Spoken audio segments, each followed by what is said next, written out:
Super Robo Tyson Alpha Dreamcast.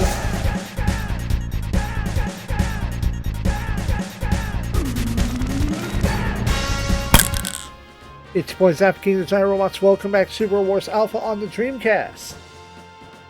Previously, but also, Asuka learned the ultimate secret technique of projecting AT fields as a weapon. But this means we are now upon the final stage of regular, non-unique gameplay.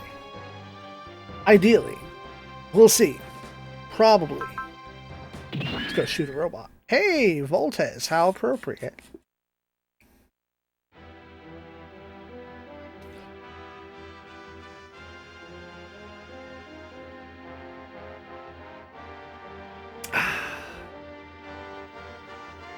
Back at Helmo's, Usus announces his return.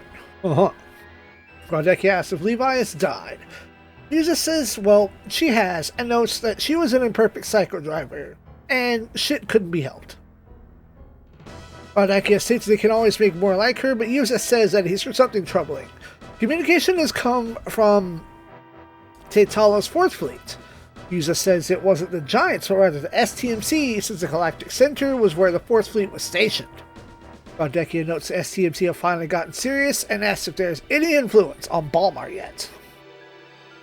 Usus states that the Cepheid crystals show no abnormalities and should still be safe. Rodeki feels that Balmar would never permit invasion by the Giants or any other cultures, so there's not much to worry about. Usus thinks that it would help his plans if STMC wiped out all the idiots in their way on Balmar, but states that the STMC was made to wipe out Protoculture, whose sphere 500,000 years ago was comparable to that of the Balmar Empire. Of course, Usus thinks that the only one who managed to read the Apocrypha and the Spirit Emperor know of this. Rodeki asks Usus is he worried about the Empire, his fleet being destroyed by the STMC, and says that despite the loss of the Psycho Driver sample, the STMC are no match for his Cepheid crystals. After all, the Cepheid has now learned from the Londo Bell, who took out the Bodolazar. Usus thinks that Rodeki is underestimating the STMC, although he notes that the soldiers have been modified to be more war-loving. Usus states that the time is now to assimilate the humans. Time for the final operation to begin. Usus figures it's time for him to bring his own operation to fruition as well.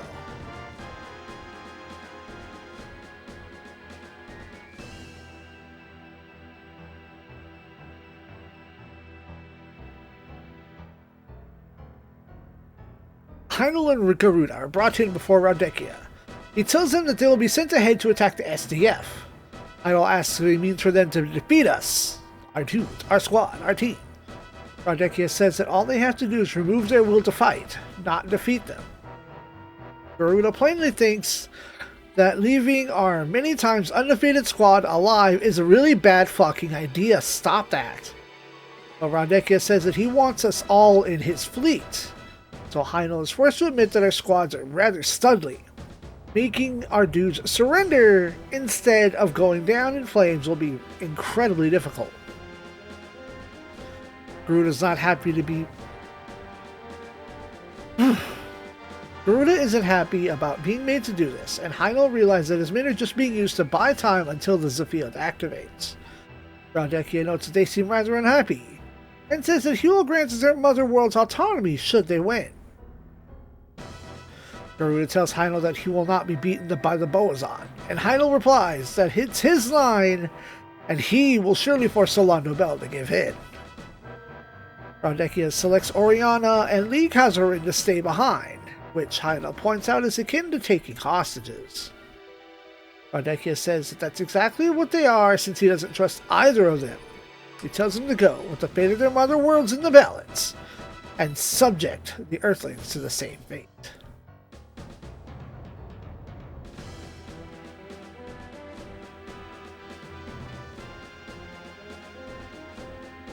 Shapiro has broken into USS's laboratory to search his secrets. He sees a lot of capsules with people inside, including Shiroko. Multiple Shiroko. Plus lots of copies of Garuda and other important people, including Shapiro himself. USS busts him and figures he would break in sooner or later. Uses admits that these are all sample clones that he has made, clones of superlative warriors from planets USS has faced and conquered, the secret behind their fleet's strength. This is why the Megilliots were gathering data, and it wasn't just warriors being copied via the field crystals. USS claims that Shapiro will now need to be dealt with given that he knows USS's secret. Shapiro says that taking him down will make the fleet just as good as his. Shapiro found that man within one of the capsules as well, meaning that USS planned this the whole fucking thing. Not just Heinel and Garuda, but that man and everyone else were dancing in the palm of his hand. USS starts laughing and says that Shapiro's ambition will cost him his fucking life.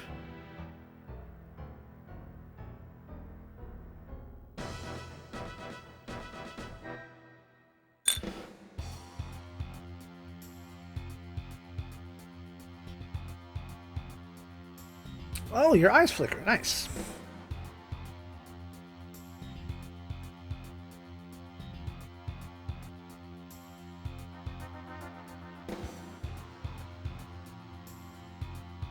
Oriana discusses Garuda's dispatch to the front lines. He's not happy and that his mother has to stay behind, but says that should he succeed, he will win freedom for his homeworld and everyone there. Thus, he excuses himself. Mia says that she will also go and fight by Garuda's side using a demon. Leon agrees and tells her a secret plan to take down the La Nobel. I know that. Oh, wait, no. Change.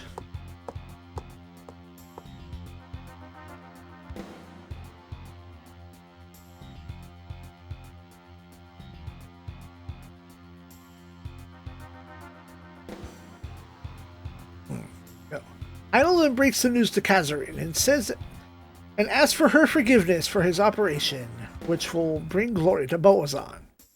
He figures that for this, the final battle against the La Nobel and Voltes 5, he will need the god of Boazon. Jungle is instructed to ready it. Kazarin pleads with Heinel to stop, but he insists that this thing was sent by Zanjabil for his own use. She figures Zanjabil just sent it so Heinel would get destroyed anyway. Heinel has brought into an old legend about the Godol, which will burn with fire to save his country from peril, or some such legend. He's prepared to endure the fire, though Kazarin runs up and tells him that he just wants him to be hers, and not fight for this empire anymore. She says that the empire sees them all as just mere weapons, and that at this rate he will die, and that's what he'll die as. She implores him at length to run off with her, but he refuses to listen. She continues to implore further, but he insists that he is nobility and therefore must fight for his mother world.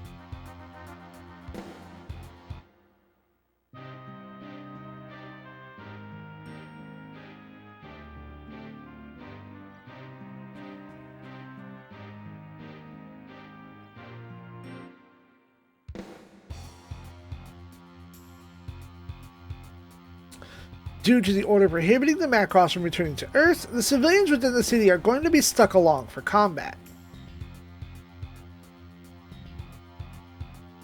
Quattro predicts that this news will be a great shot and even cause a bit of rioting. Shayla says that this is far too cruel to mix up the civilians in all the fighting.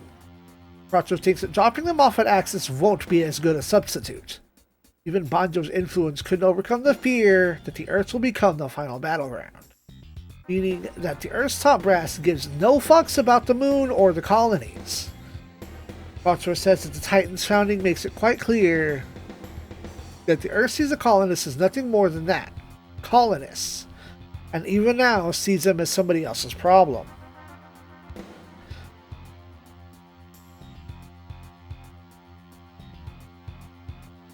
Tashiro says that they don't realize that the Earth itself will be undependent if SDF is forced away.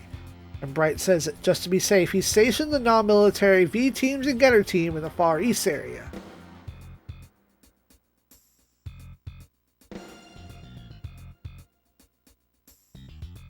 But it'll only be a matter of time before they are forced out as well.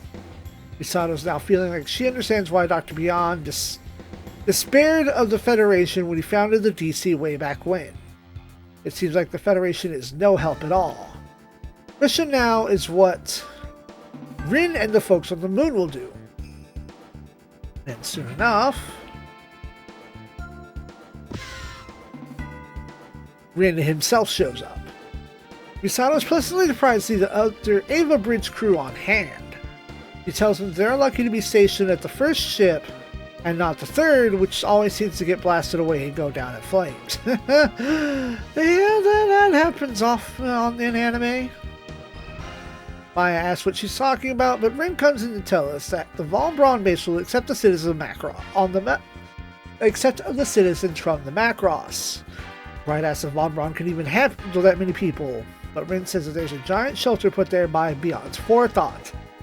The Moon Cradle. As it turns out, Mao and the Hazan Corporation have helped build it, a giant cold sleep facility. Bright wonders if this was all done in anticipation of losing this fight. Well, in any case, the Moon's Civil Council decided of their own accord to help out, and Global thanks Rin profusely. Rin says he'd rather pilot a PT and help that way, and Global says, yeah, that's fine. Just take the civilians.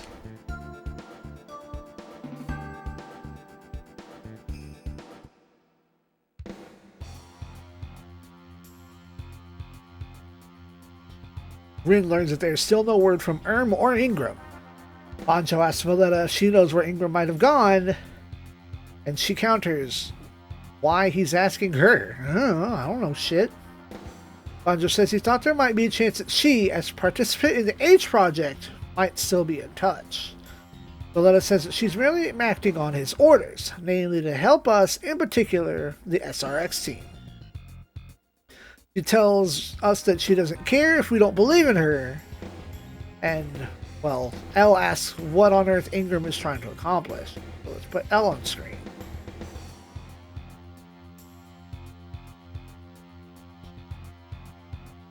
Ryoto comments that we believe he's trying to take down Uzis, although Rin points out that Ingram was an Arrogator agent.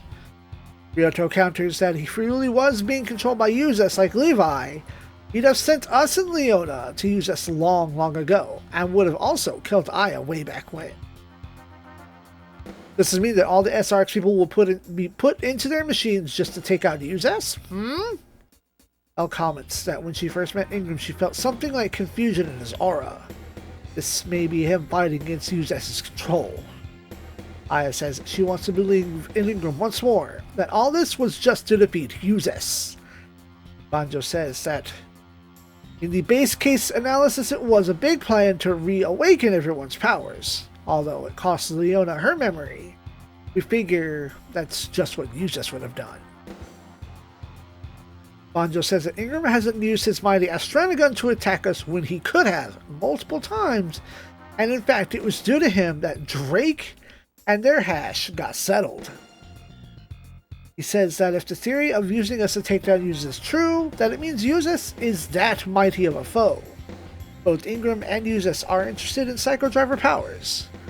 And then Ryoto, who has this power, may hold the very key in the upcoming battle.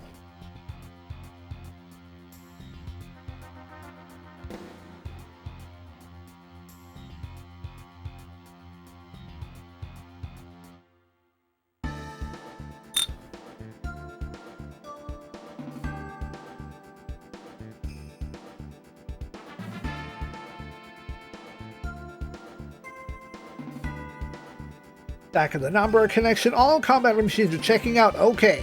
Yotsu says that nonetheless, the machines are pretty beat up. Yoma blames this on having more hand-to-hand weapons than Voltes. Plus, all the super moves are sort of crash into the enemy really hard style.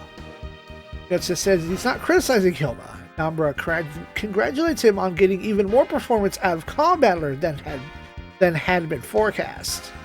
Now, all that's left to do is attach the warp drive. Huh? So that we can combat the remaining aliens even faster. Chizuru is looking a little queasy, but says nothing. Yotsu comments that with the warp drive, combat could come back fast to Earth alone if it had to. Hyoma says that he's not going to be the one to run away alone from a fight.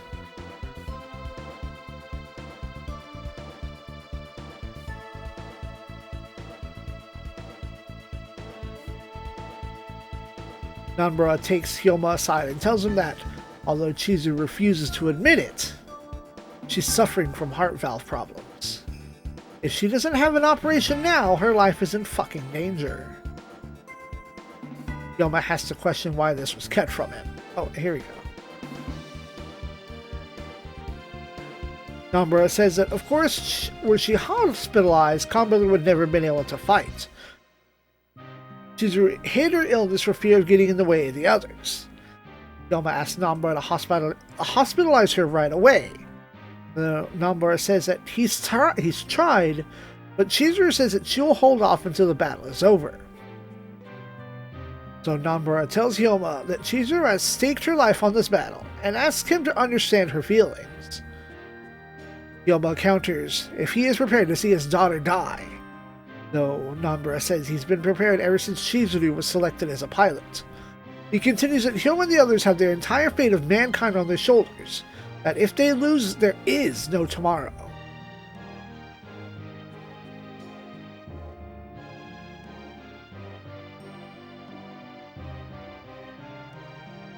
And thus Hyoma vows to protect everyone, Chizuru included.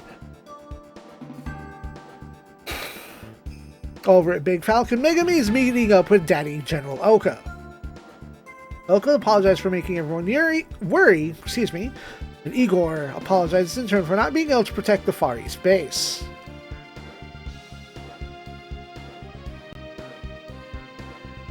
Hamaguchi tells Oka that the Federation has demanded that Big Falcon and the other super robot bases be handed over to them, on top orders of keeping the SDF and the Macross away from Earth. Hamaguchi explains that this is to remove a target for the irrigators. Megumi points out that that's just stupid anyway, it's meaningless. Oka realized how blind the Federation leaders are, and that he cared for nothing other than the Earth's safety. Igor says that with the Ramafeller leading on the Federation, the orders are hard to reverse.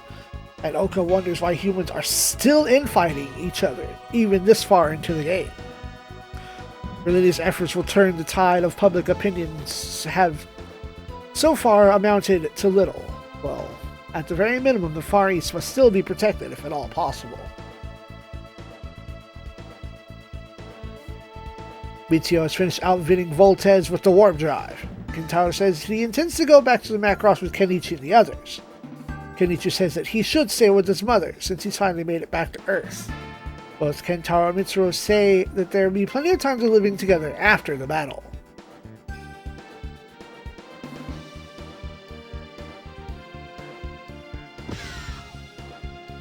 Oka comes in to meet in with Kentaro and the two begin reminiscing, both telling Megumi and Kenichi that it is now their turn to build the new age.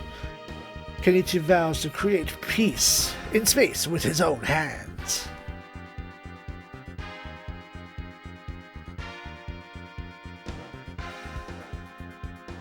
And had we not previously heard on another path, it is at this point that Kentaro breaks the news about Kenichi to Heino, about Heino to Kenichi. And Kenichi begins to realize that there is no reason to fight his own brother.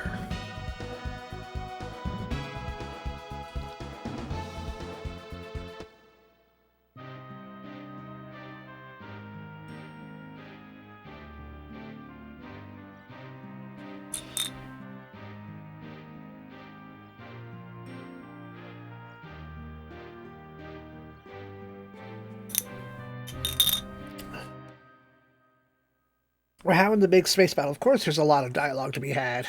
20 minutes in, we haven't seen any robots. Meanwhile, back at Oz, Sally is telling Lady Une that the breakup of Oz is almost complete. Sally says the remaining mobile suits are being dismantled and asks if that's really for the best given that the fighting's not over yet. Boone replies that they now have to think about what weapons will do after the war.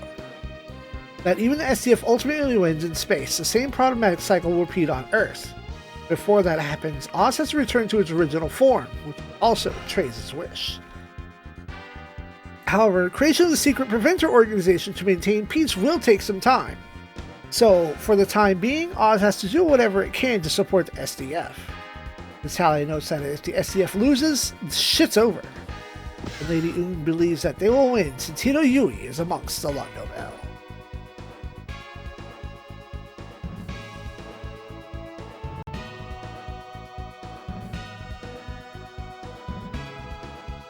This bit does not appear to be written in the guide, so it is possible that Noodleman did not recruit Zex.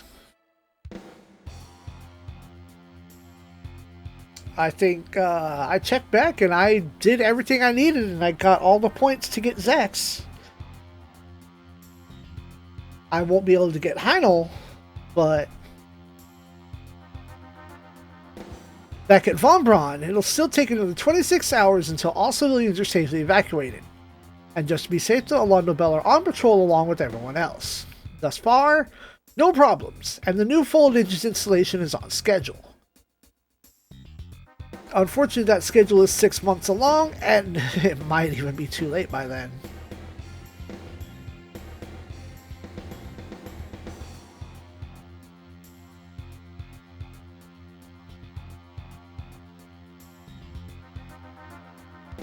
Come on, where is it?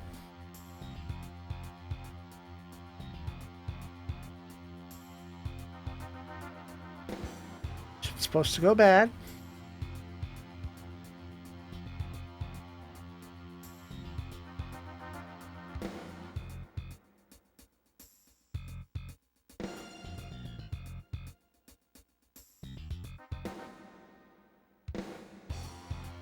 Huh.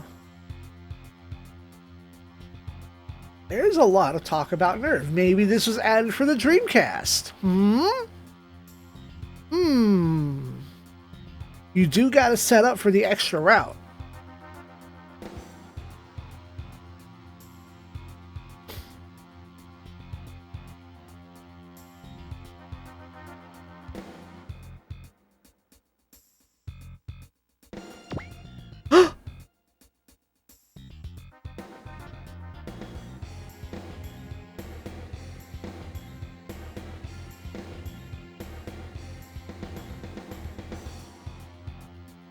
Okay. Alright, hold on, because I wasn't expecting this option so soon. Send the Londo Bell to Nerves. Top option. Let's go.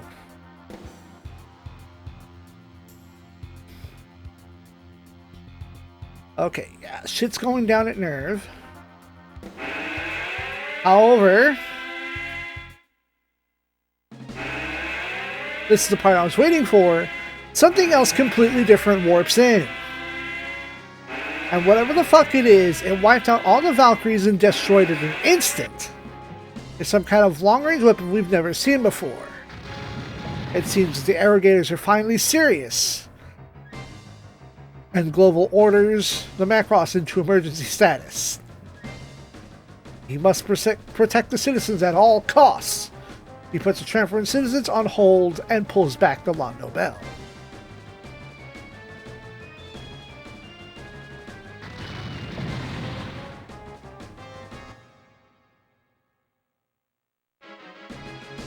Stage 65. Gia Obu Destiny. Gear of Destiny? Wheels of Destiny. Wheel of Morality. Turn, turn, turn. Show us the robots that we will learn.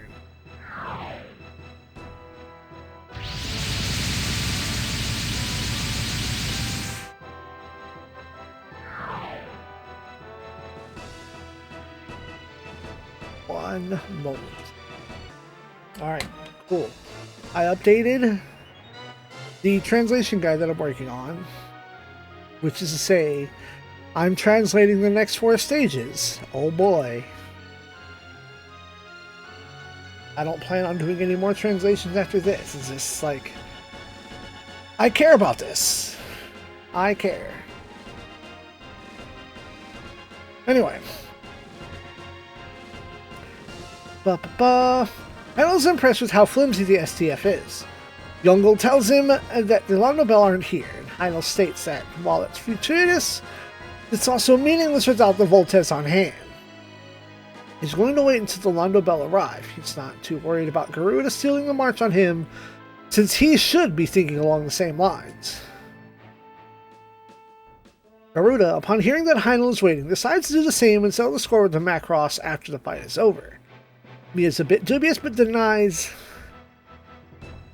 that it's nervousness from her last fight, or from being at her worst fight, actually feeling sympathy for Garuda, not for knowing about himself, and his resolve to protect him even at the cost of her own life.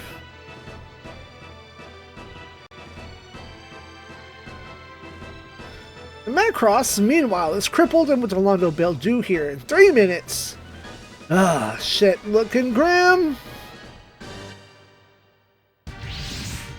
However, Irmgard Kazuhara appears and says that the Macross can't be lost this late in the game. Rin wonders what the fuck he's doing here, which is what Irm has to say back to Rin. They either don't like each other or just have a grudge or something. Who knows what happened in past Super Robot Wars games? I don't know this part. For now, there's no time to really be talking. Furthermore,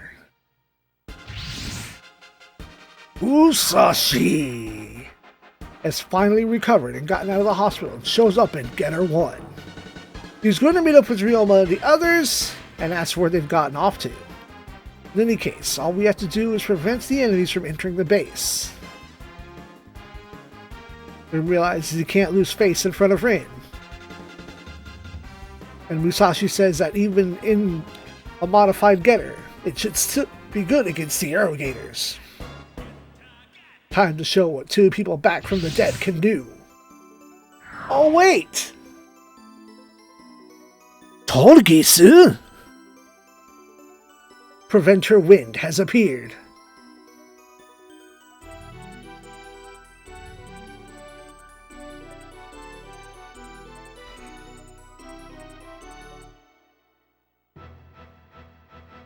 Well, welcome to team Musashi.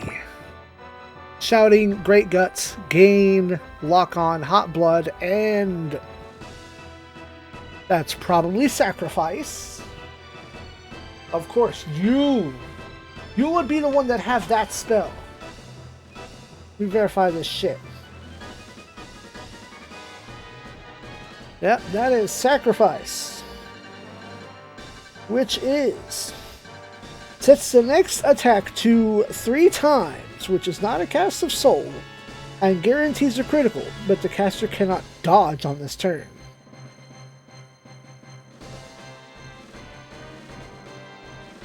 Big hit, but you're gonna get hit back. Also has Prevail.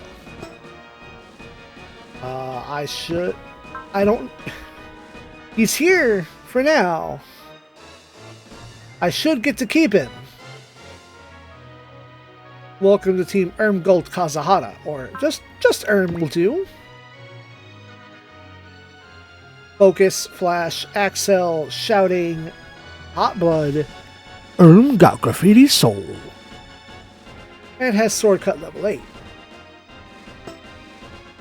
This is the Huckmine EX. And Preventer Wind, best known as Miliardo Peacecraft. Mercy, Focus, Flash, Lucky, Hot Blood. Miliardo got Graffiti Soul. Yes. Prevail, Shield level 9, Sword level 9.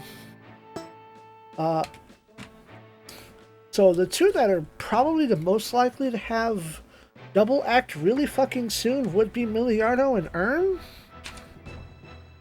I'm going to take a second to look them up in the book and find out. Nope. It will take all three of them to get into the 80s to get anything done.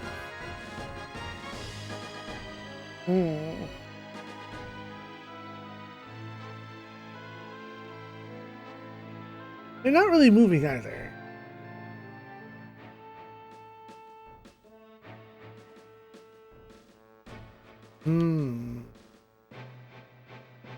I should have saved first just to see who does move.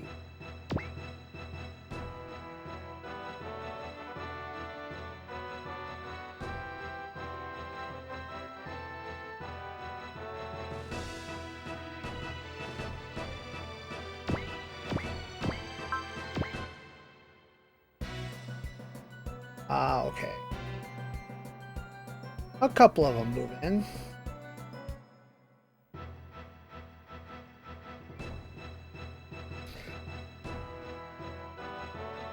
That's all right. On the next turn, those aforementioned warp drives come in handy because they are the 2Vs. And you note that the Longo Bell isn't around just yet. Giver says there isn't really time for that kind of shit. Time for a quick attack to settle all this business. He's telling him not to be too hasty lest we get taken out. Chizuru wonders if Hyoma has figured out the mission.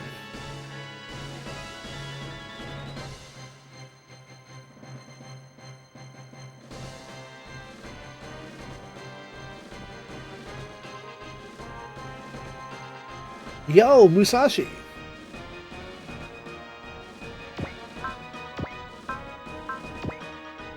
Let's start with this.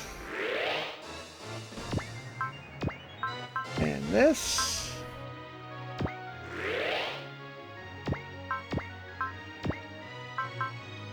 And then one of these.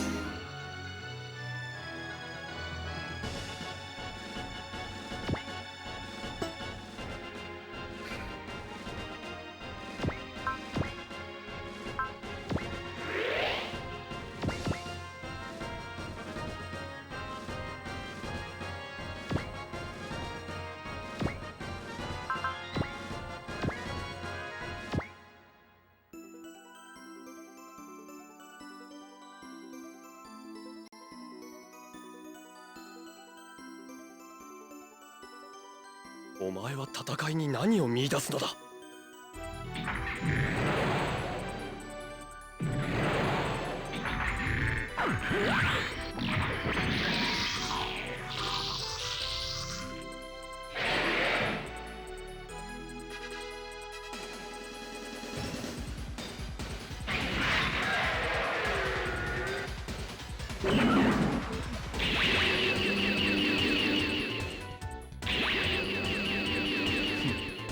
私の読みが正しかったな。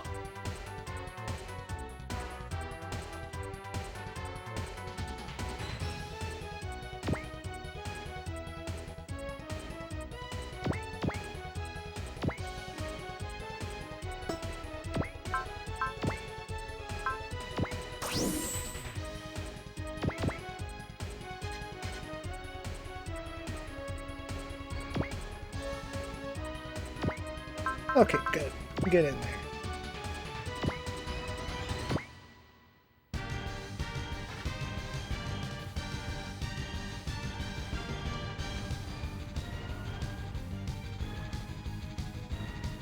さて、一発かますとするか。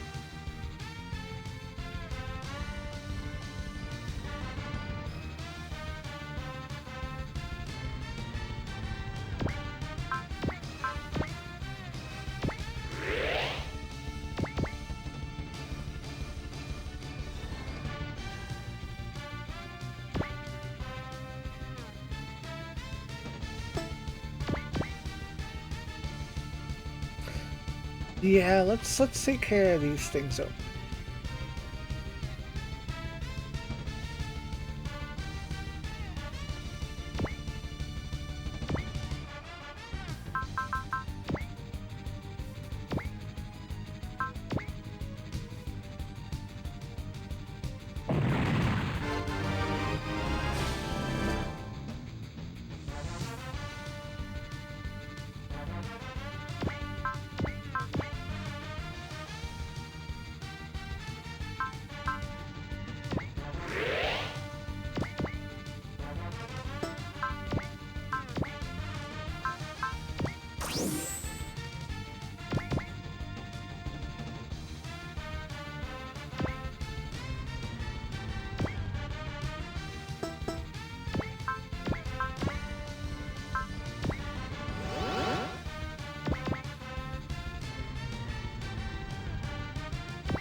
Oh.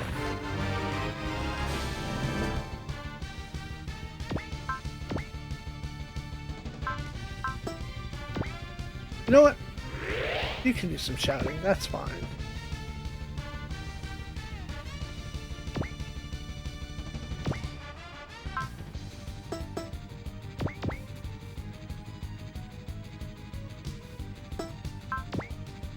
Ooh, it costs 100 for sacrifice? It's not time for that. Oh, damn it!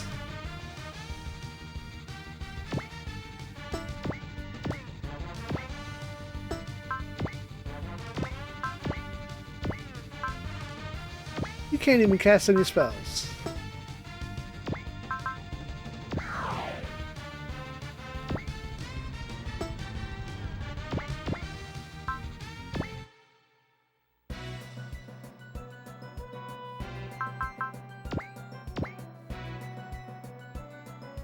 Jungle. Oh, there's actually dialogue. When Kenichi fights Jungle, they'll offer to join forces with the boas on and say that there's no reason to fight. Jungle asks how the fuck they could coexist with those without horns. Kenichi says his father has no horns, and that shit doesn't matter. Jungle refuses to accept that he's human like the Earthlings, and Heinl does much the same.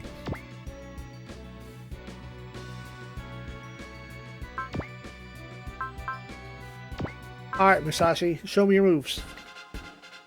I mean, we know Getter won, but Musashi, show me your move. If only he could, like, dissect his arm with Getter to 1, that would be something to do with Musashi.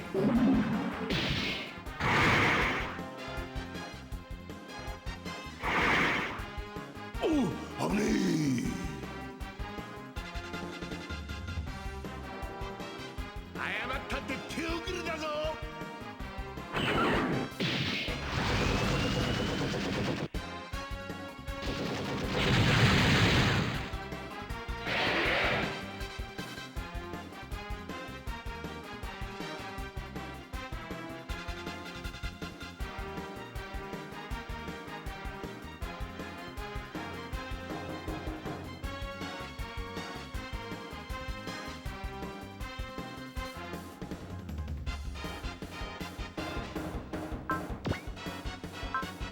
Oh, yes, get the beam.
Just a second. Hey, this is turn 3. Where's my Londo Bell?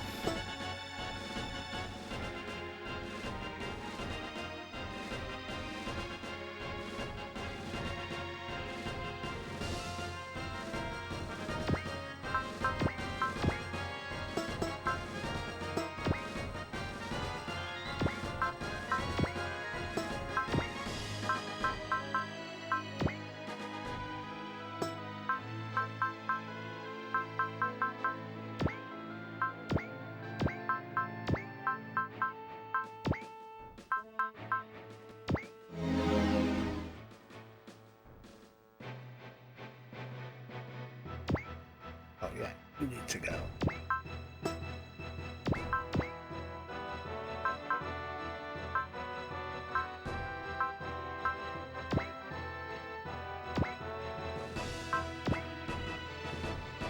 Good crap.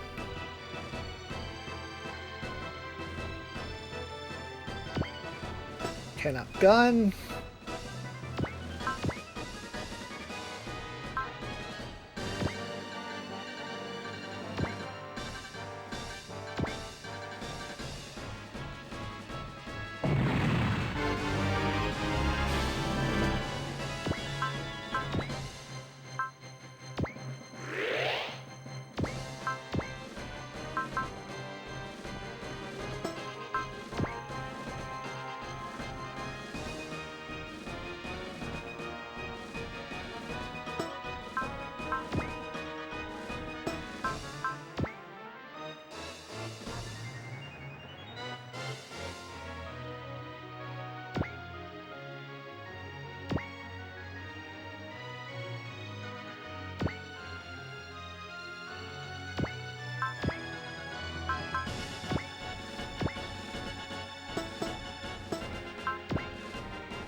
Oh, that's Mia.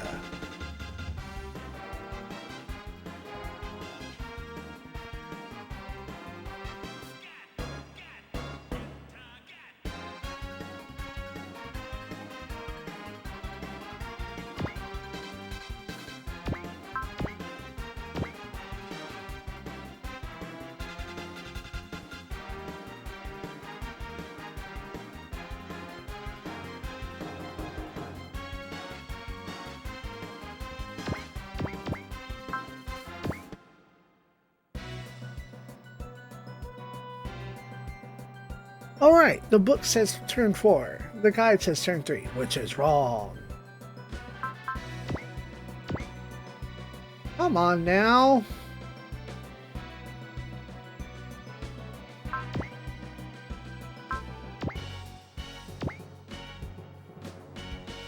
Yeah, missed again.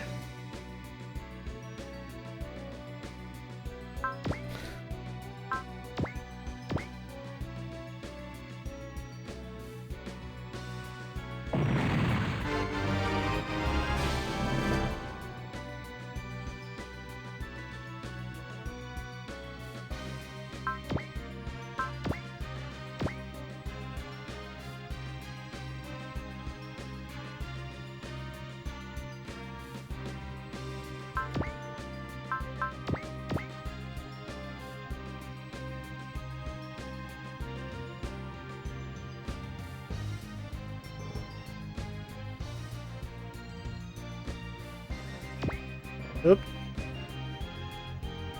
How much energy did that spend?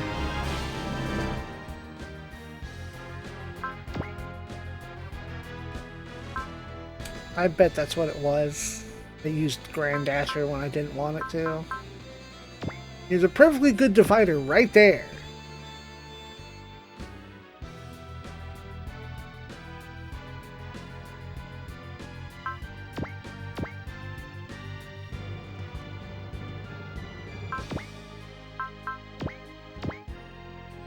Ah, finally!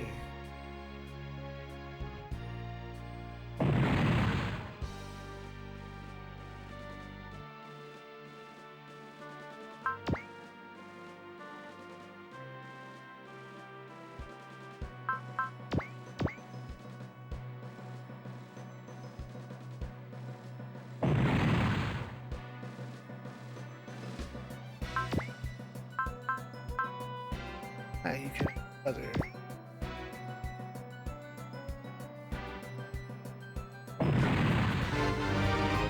Sword double flow.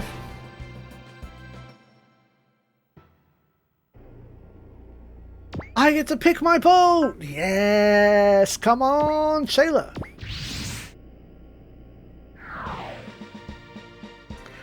Choose 12. Sure, grab Mosky since he's on the page. I was looking for Mondo to begin with. As tradition, we need Show and Todd. Show. Or that's Todd, rather.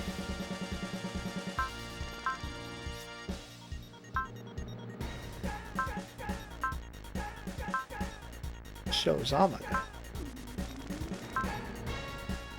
Second healer.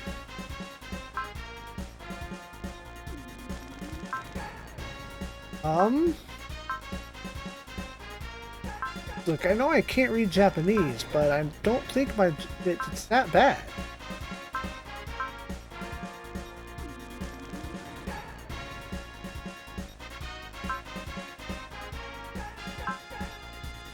There you are.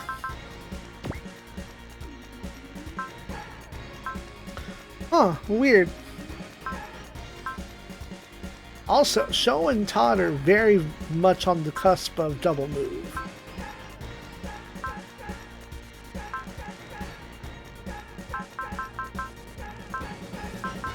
Oh, that's going to be wonderful for same turn hype up. Alright, Noriko, Koji,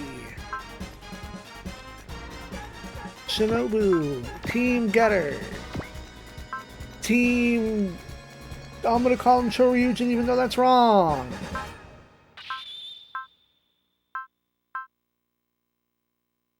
I get 2 more.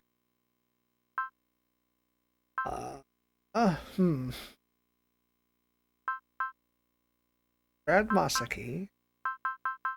I could take Uso. How does Uso hit that double? Okay, Uso, and then I almost forgot Rie.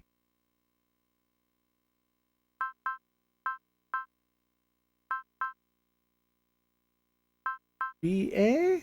Yeah. Cloud Saber. Ashin! Weird that that song doesn't loop. Everyone lift up.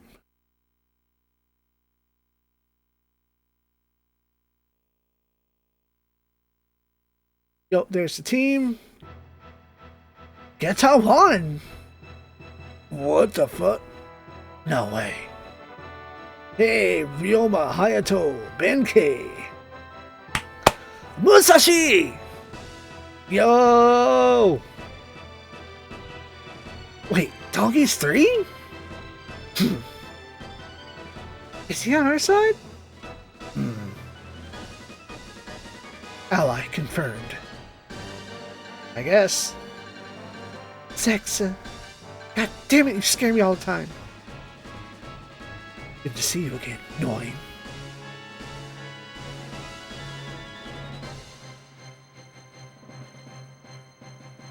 Yo, Londo Bell. Erm! Erm, you piece of shit, where have you been?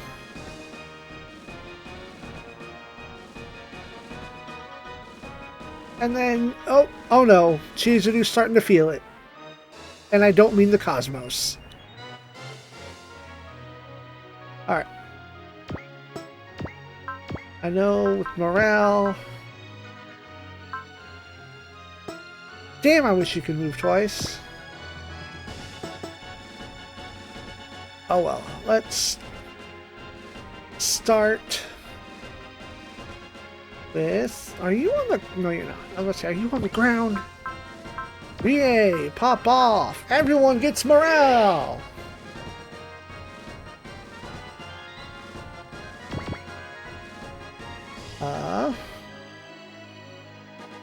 Yeah, we're going to...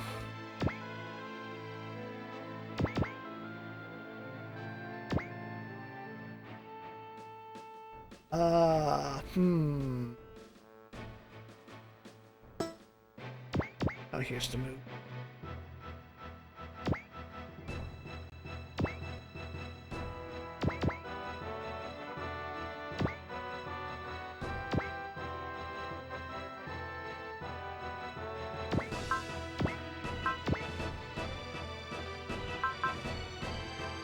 Okay.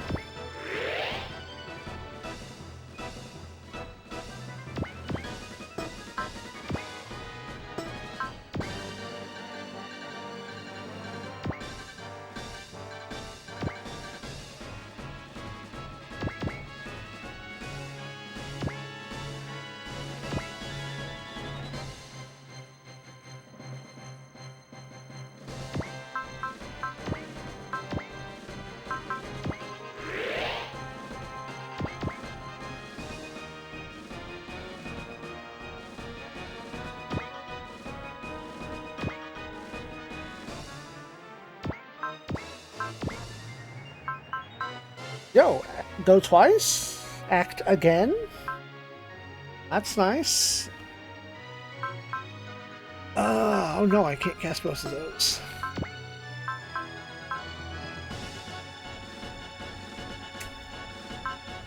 Yeah. Well, in that case, let's look at what hasn't been done. Or who hasn't spent any SP.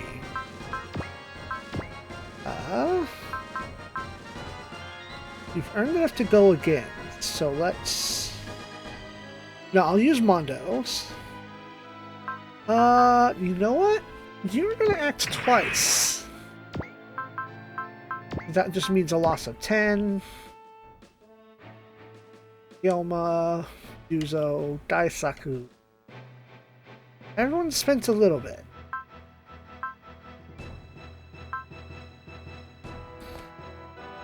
How much is meal worth? Enough to warrant doubling. And then...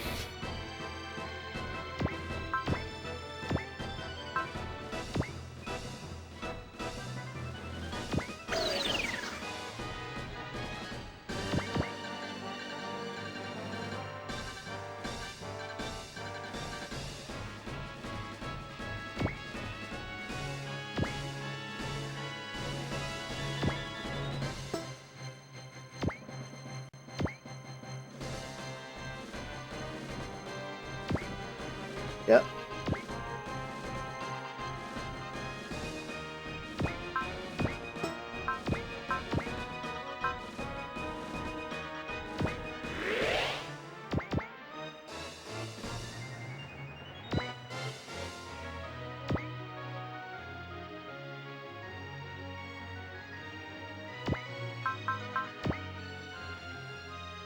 And then Mondo Disturb.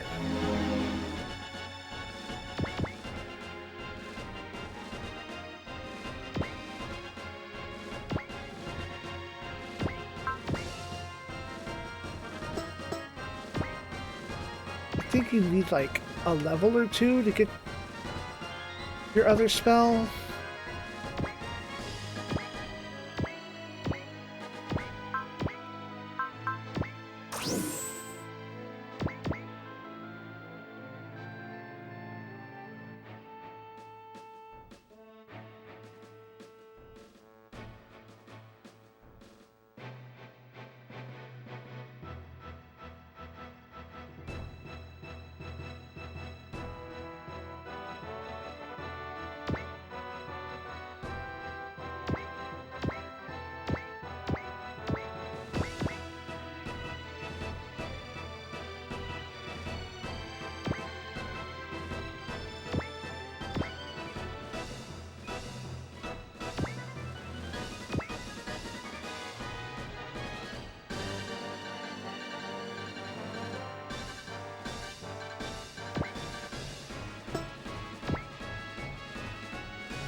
A little bit of guts would be nice. There we go.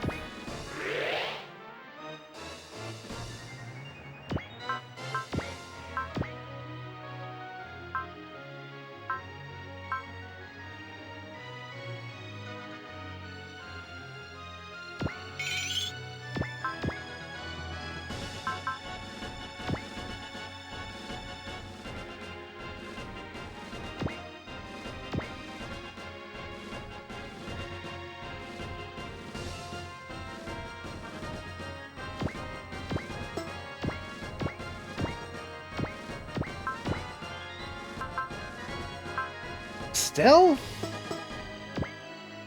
Okay, well...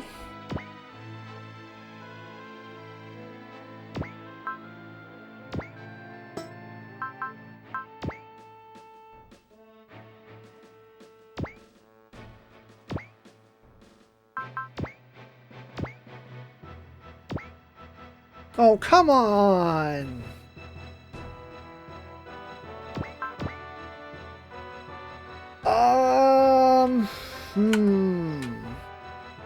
I know I get a skill point for crushing Mia here and now. Does that make Heinl go nuts?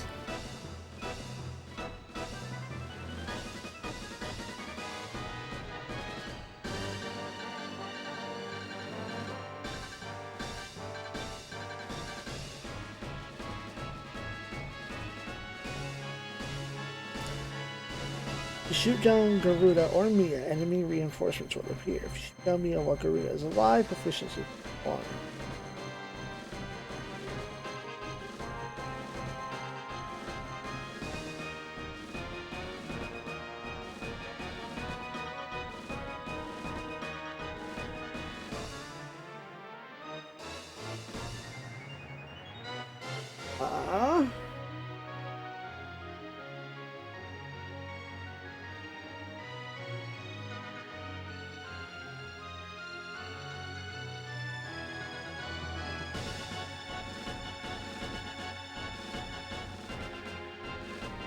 So this might push Garuda into next state.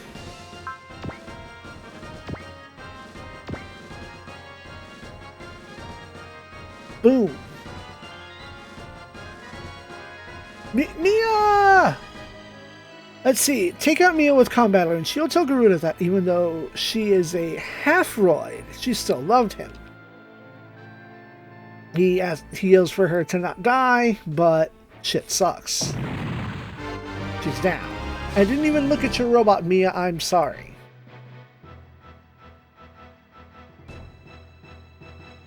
Garuda hastens to her to try to repair her, and only for suddenly more Garuda appear.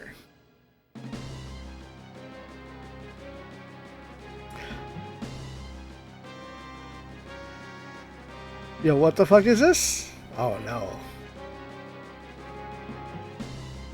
Let's see. Garuda 11 says there are problems with the emotion control circuits of number 10 due to defects. It looks like Oriana's work at Yusa's behest was imperfect, and thus number 11 is proceeding with the destruction.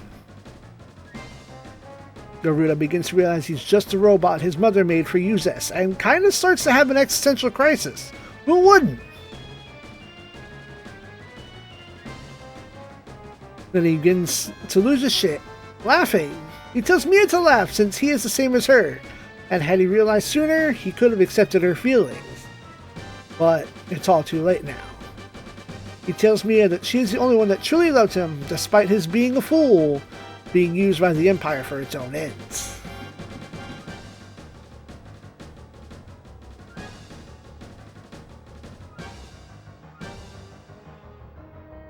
Garuda number 11 tries using manual override to control the Garuda 10, and then has his mind taken over. Get your shit locked in.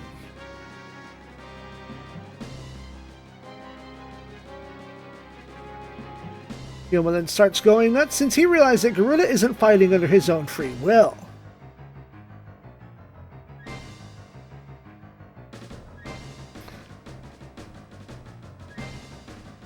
can't fight your rival when your rival's not fighting for himself. Amuro calls him out and tells him that there's nothing for it at this point. But that those who would use the fighter's emotions cannot be forgiven. Ippei tells Hyoma that there's no choice but to let Garuda sleep by their own hands.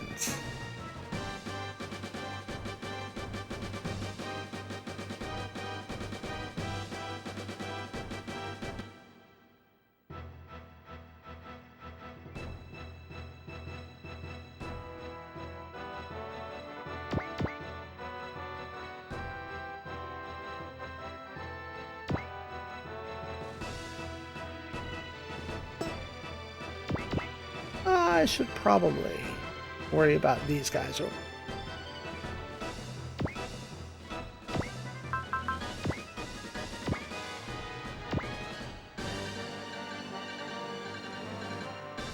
Damn it.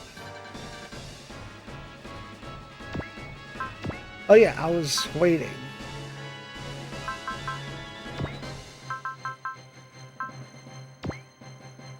Hmm?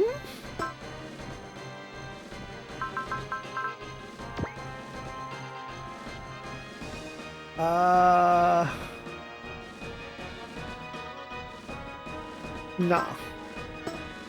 I was about to be like, fuck it, we ball, but let's not fuck it. Let's not ball.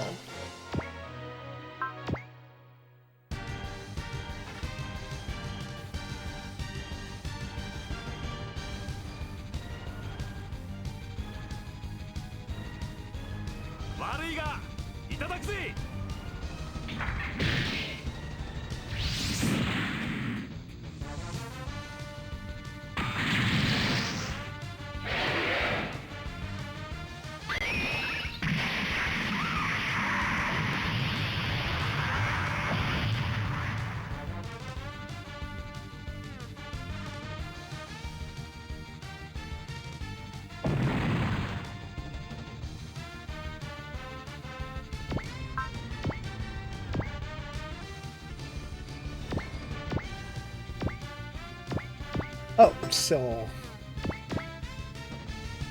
Battler of Corn. Corn Battler. B.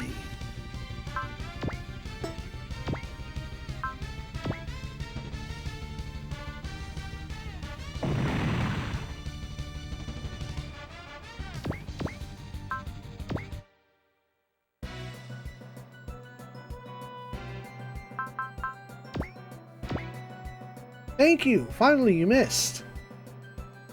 Oh no!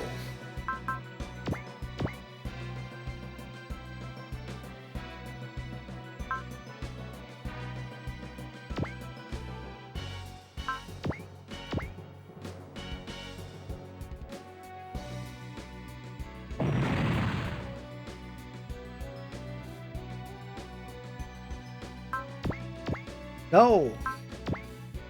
Not that. How do I do this? Boom! Didn't expect that. Shodenji Toma.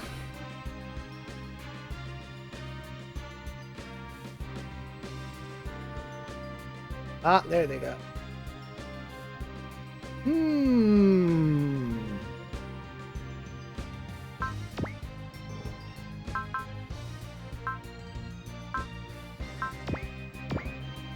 You missed.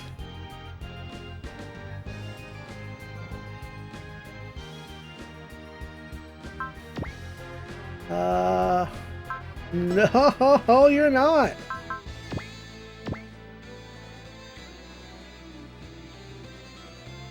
Okay.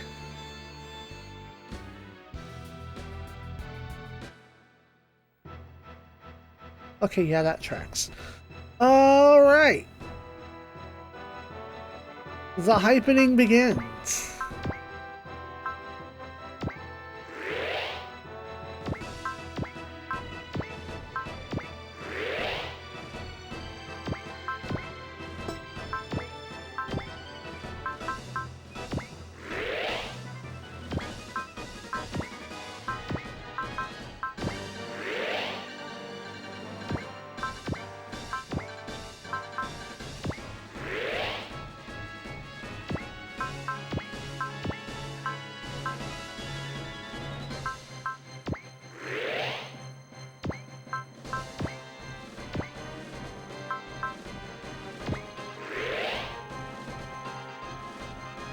Oh damn, that was all just for Dan Kuga. Oh boy. Dan Kuga angry. Who still has? That's a miracle.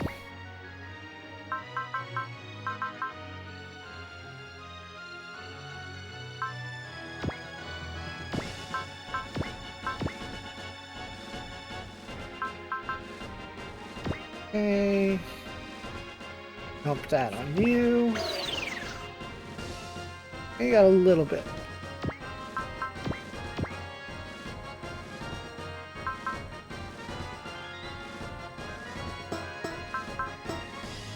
Let's start casting some of your spells. You're full. Don't want that, so...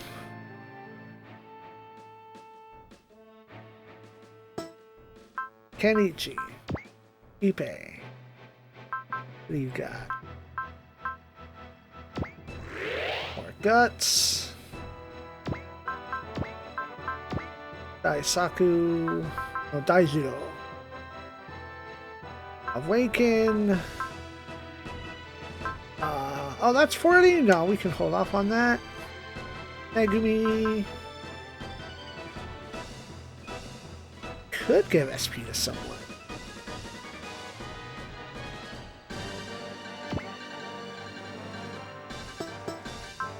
Okay, okay.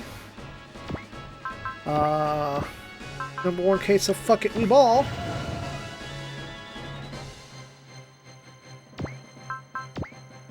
Then Megumi.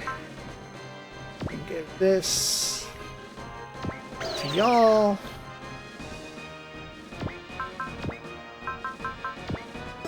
And that's good SP dispersal. IMO. And now you get yours.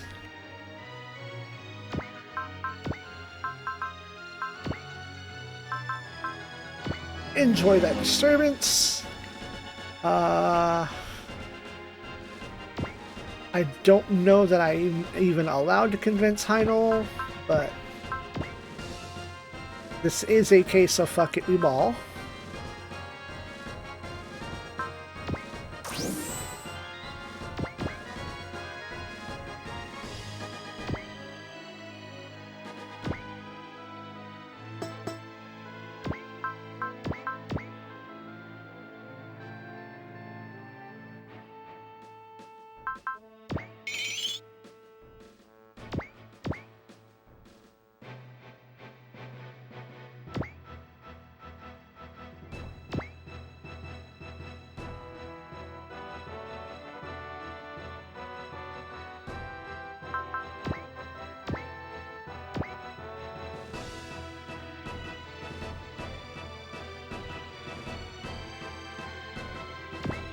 Okay, you're at 140. Jesus Christ. We do Flash, or no, Valor, Lucky, in Focus.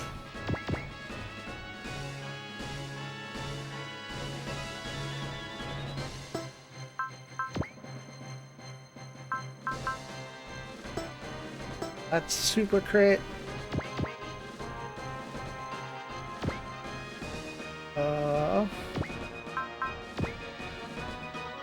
That range is trash.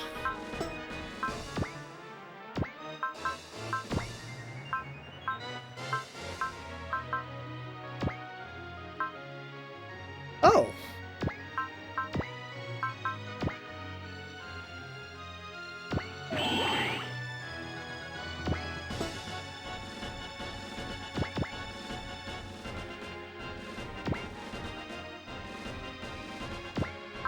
EKA Psy Flash.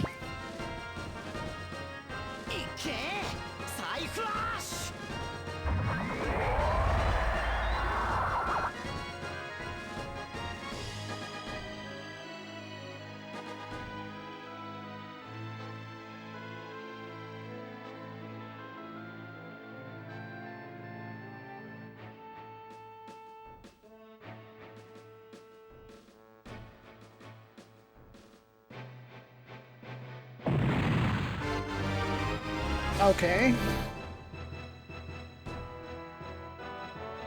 That could have been better handled.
I had to go pick up emergency mail just now, which is from my roommate, who was out picking up the regular ass mail.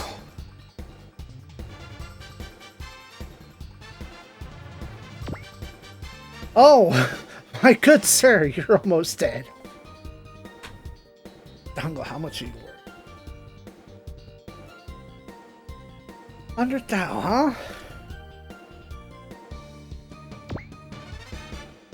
So... that was dumb of me.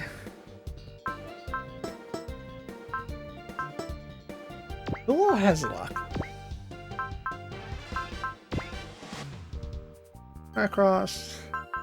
Daniel, get her one.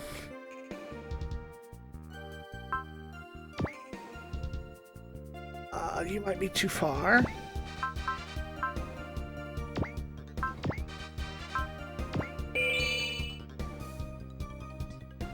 I'm sure I could figure out how to get that money without spending too much energy.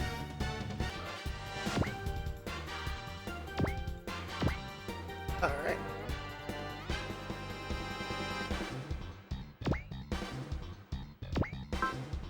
Yeah, we're not doing Stoner Sunshine. Shin Shine Spark. What about a Getter Beam? Is that enough? Hell yeah. Goodbye, Dungle. God, that's loud.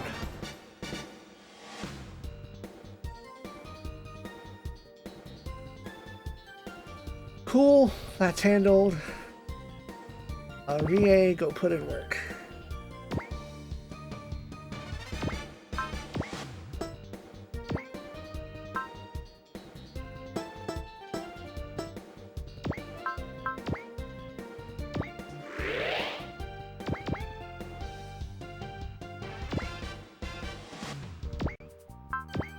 What is this thing?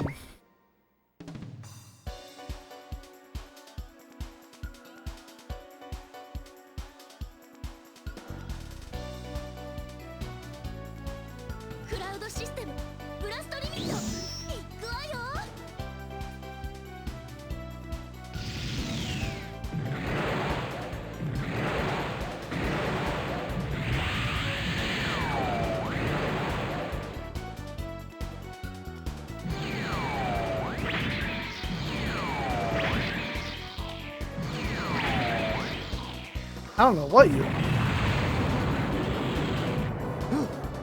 やられる。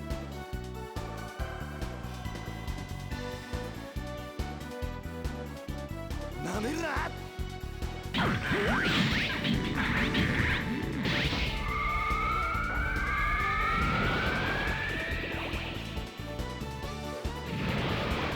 フライングトルーパーを甘く見ないで。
Oh, you have barriers.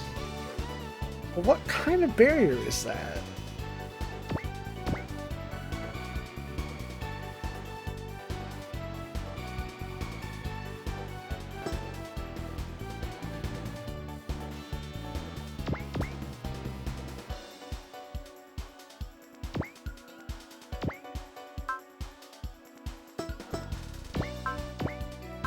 That probably will not get through a barrier. Never mind that.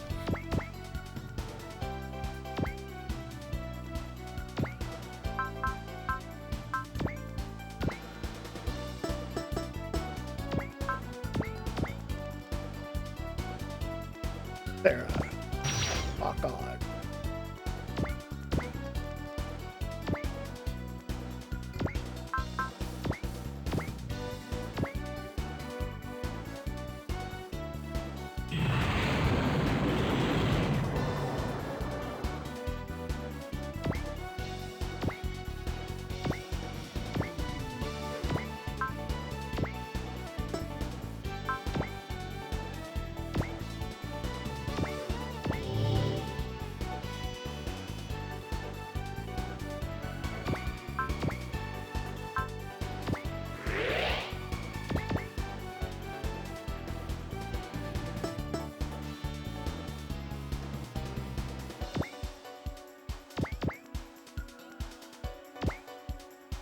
Musashi back.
Let's see.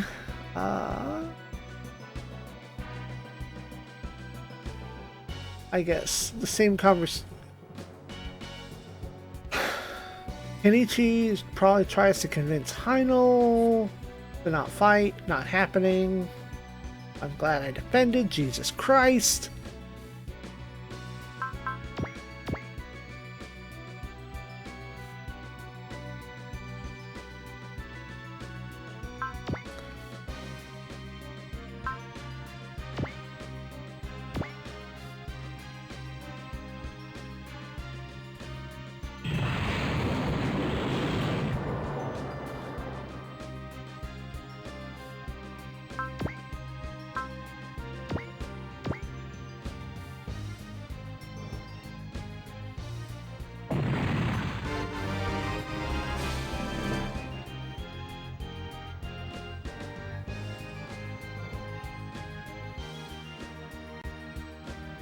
Huh.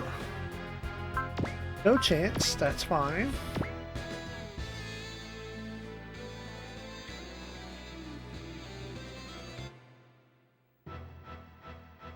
Oh.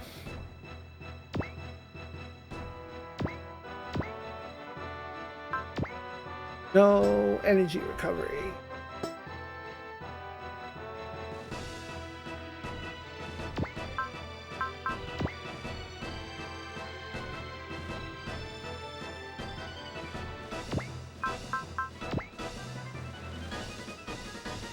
Well, what better reason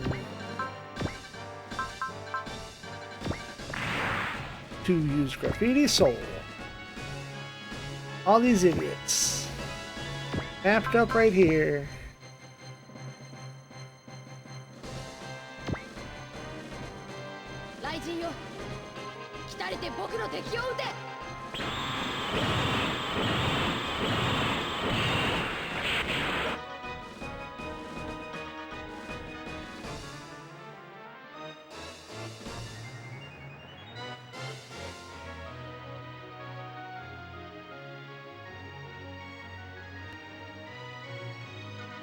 Forget your barrier, get out of here.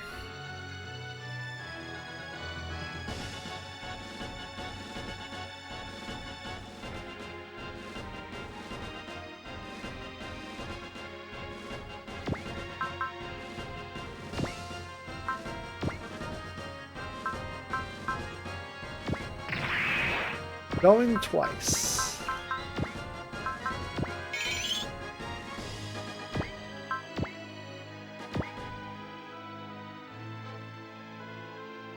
I don't think I can convince. Because I skipped one of the steps along the way by taking the wrong route. Nope, cannot convince. It's fine.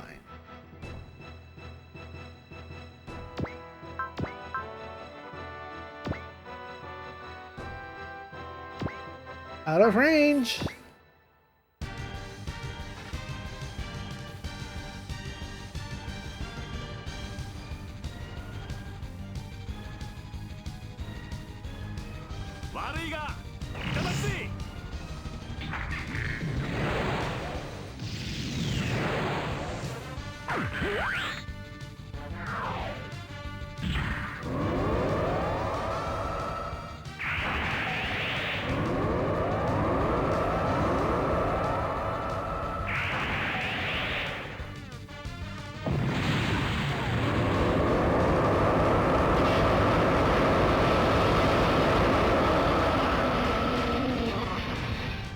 Well, that's interesting.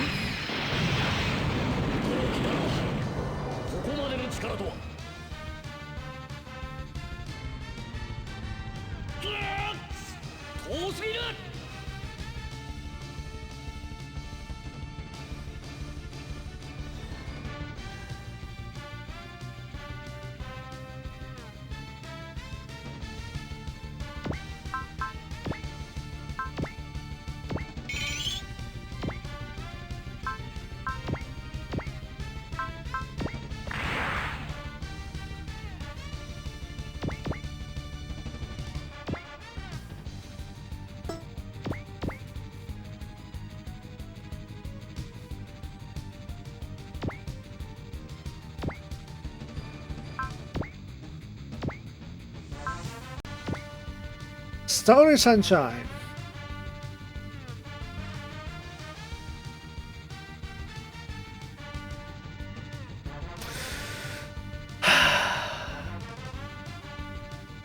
How many steps back is that so I can get my money? Only had to take one step back. Not hot blood that move.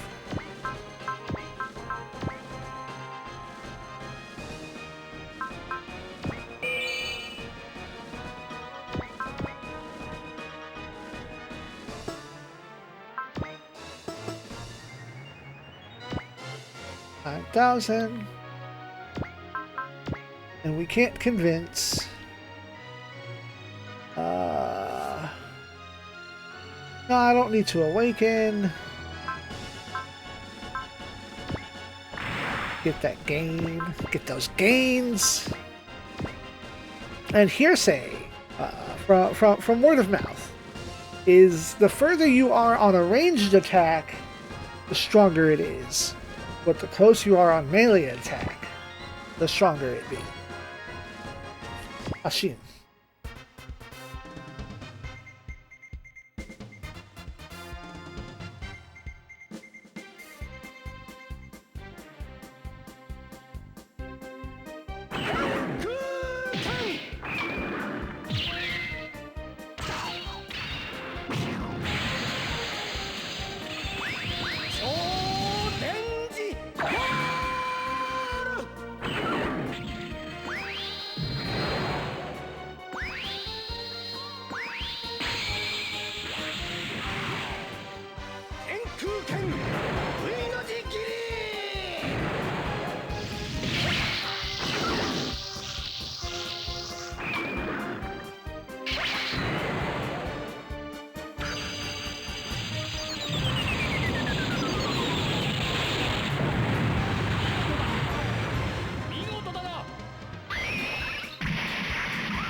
When we take out Heinel, I should have used Awaken.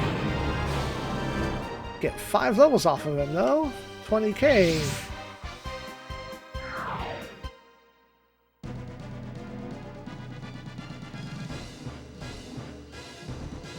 I'm gonna take that Awaken.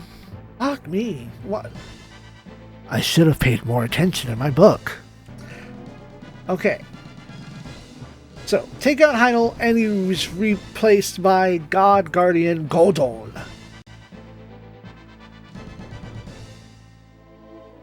Oh, now I can convince him.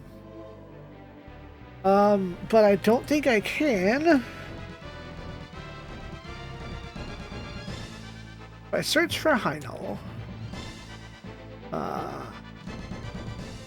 I need to have taken the go our own route for the first step.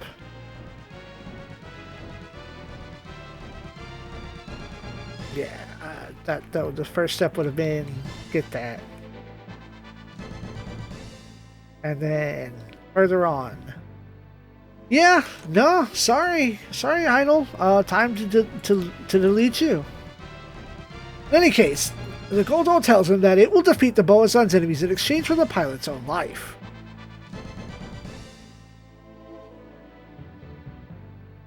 Alright, Heinel's in. He's gonna do it. Well, guess what's gonna happen now?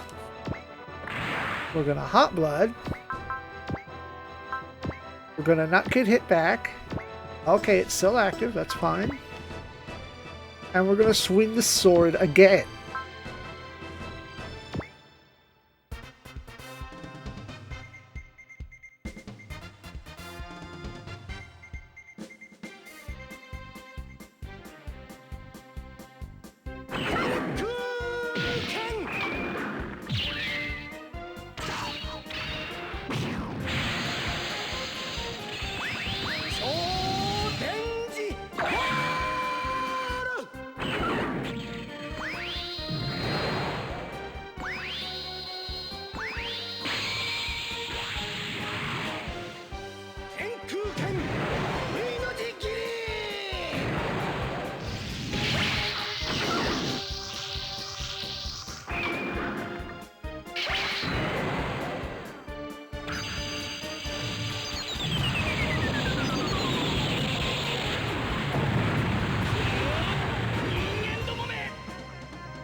叩き込んでやる。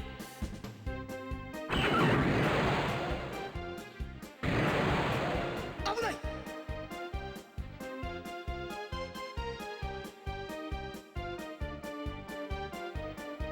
Nice.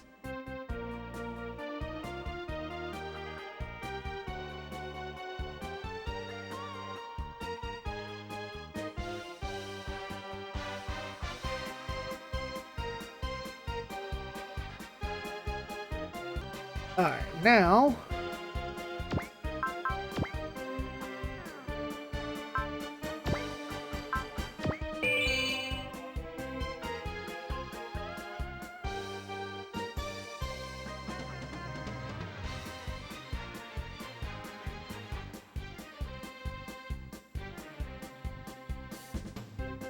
Okay, and then big heats, because I set up getter for heats. I'm just gonna throw and empty the pockets.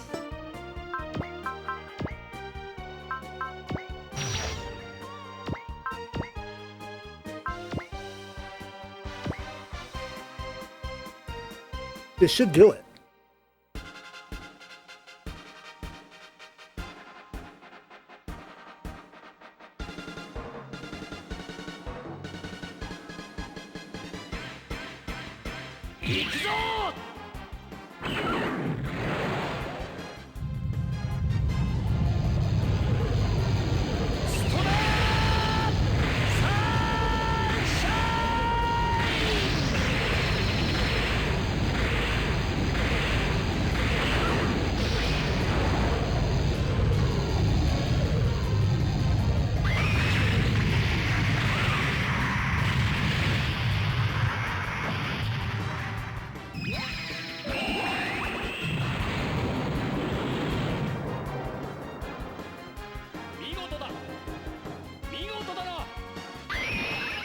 Holy shit!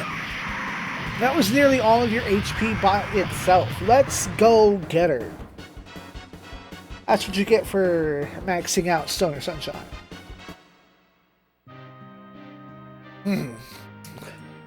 Beat that ass again, and Kenichi tells us that the fight's already fucking over. But Heinl refuses. The fight will continue until every last one of the proud Boazen or nobility are dead. But Kenichi tells him that the Horn and the Hornless are all the same. In fact, he and Kenichi have the same father. This sounds preposterous, but Kentaro absolutely confirms that shit. Confirm it. Where's the confirmation? There he goes. He's confirming it. Calling it out. Heinl asks for some sort of proof, and Kentaro tells him that he should have a short sword as a memento from his mother. And he should find a heart engraven upon it that was made as a symbol of peace between Kentaro and his wife. Heinl loses his shit.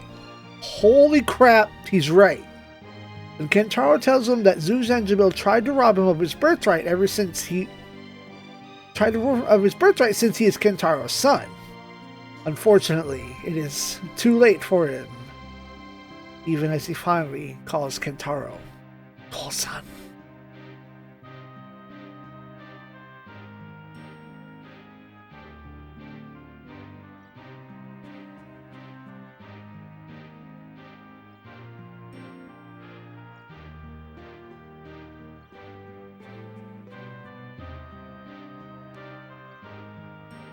There it is.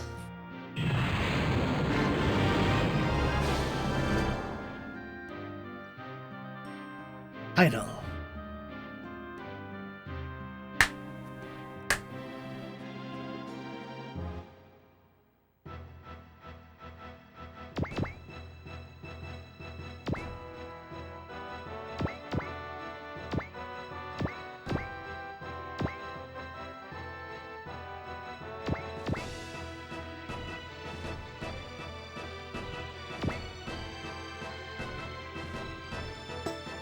Don't you have Excel?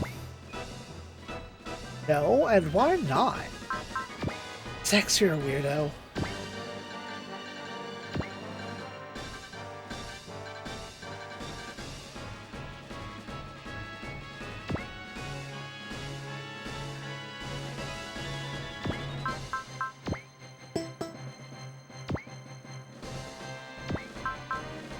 Yeah, heal. 2 levels.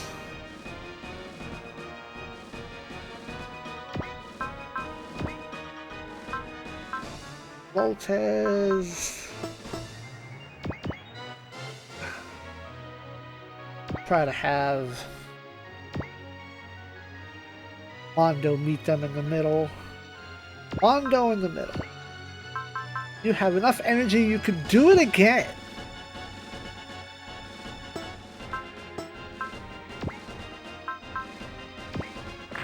It's not going to kill anything, but it's going to help damage everyone. EK! Psy-Flash.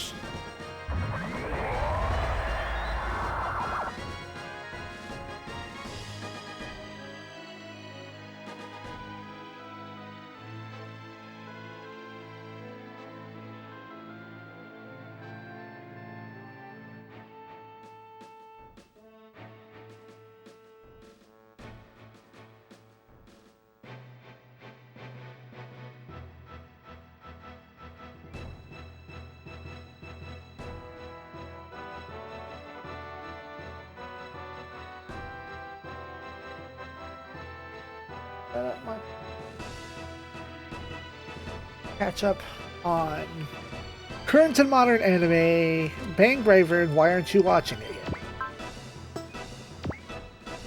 yet? Slide over here.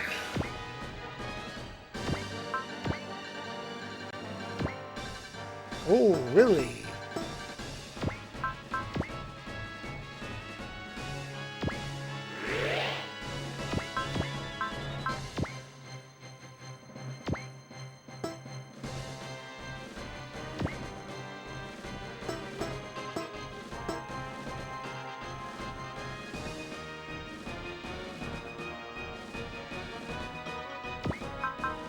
Nope, that's it.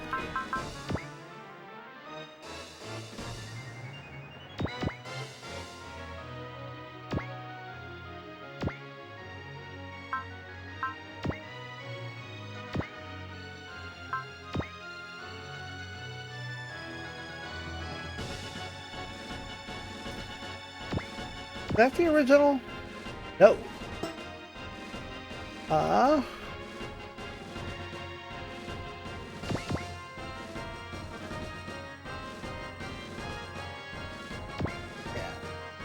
Flip around here.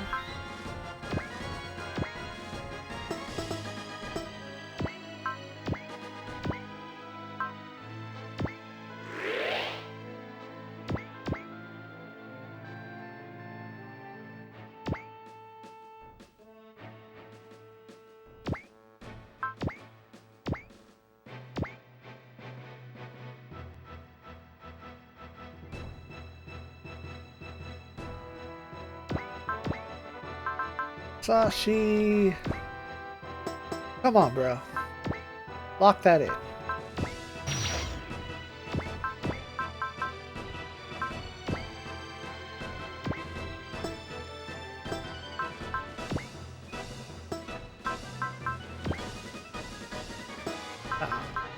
To make sure that you take damage. Because that, with those barriers, Jesus fuck.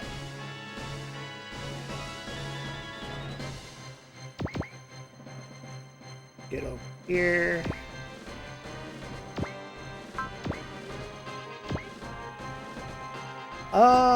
Yeah, I would like you to not miss that.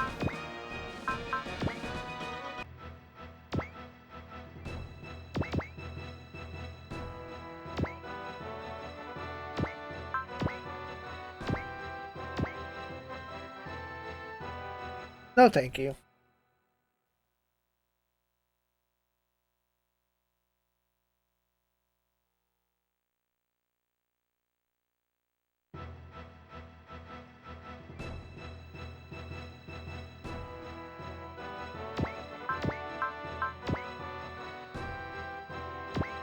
What if? Bro! Oh, that's a one-shot kill. Fuck that.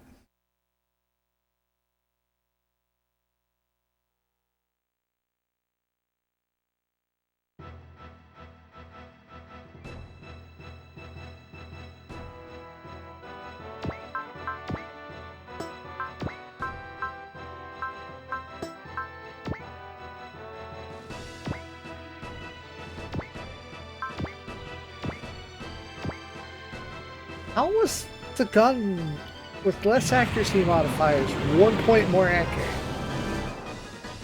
Weird. In any case, now that your Hyper Aura Cut is leveled up. Ah, yes, there we go.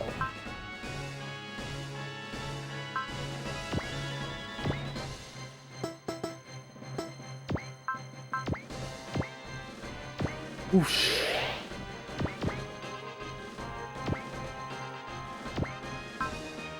Go with the regular cutting. Should be plenty. Called it. Or level 8. You get to go again yet?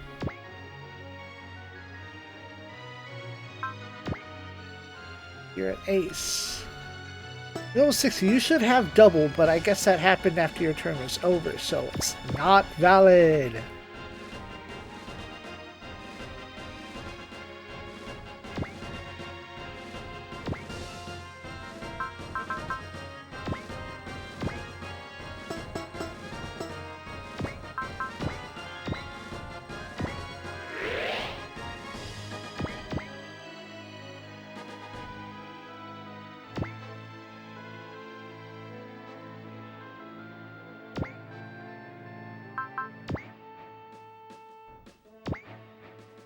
Wings of Light. Ikari no Subas. Anybody have friendship or something equivalent?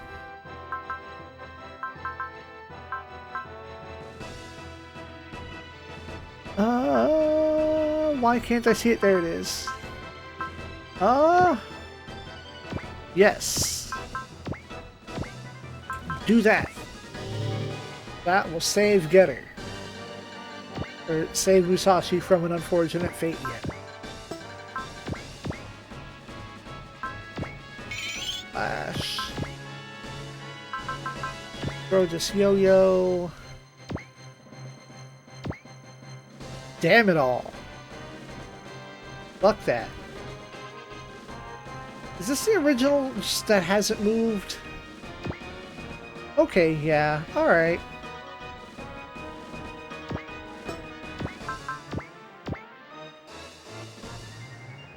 Yo.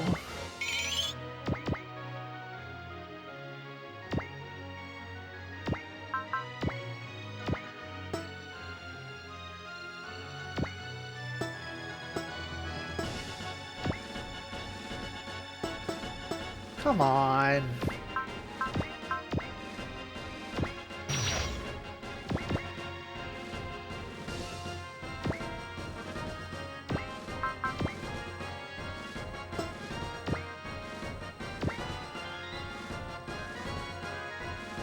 Weak. I mean, I guess your specialty is not melee.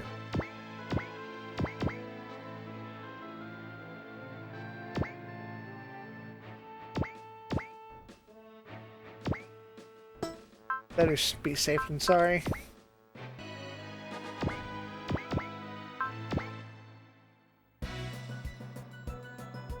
Aha! Trying to attack Todd.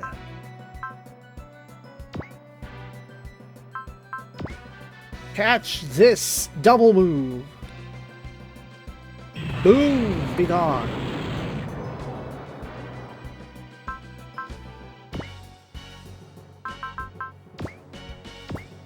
Yeah, it hit. Ow. Oh, fuck.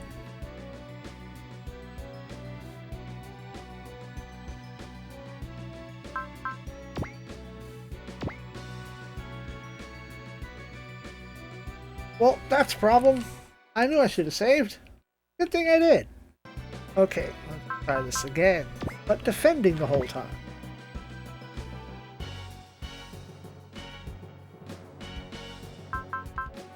Maybe that Prevail will kick in today. Maybe Prevail will kick in. Didn't kick in for shit. Come on! Okay, so I went for the defense options. Dodging. I got one dodge, one sword cut.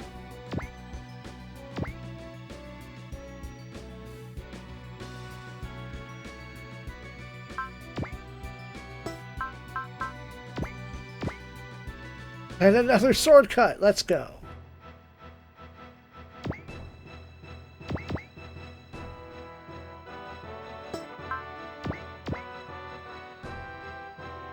You know, in some games, Kenichi has to excel. And in some games, it's Megami.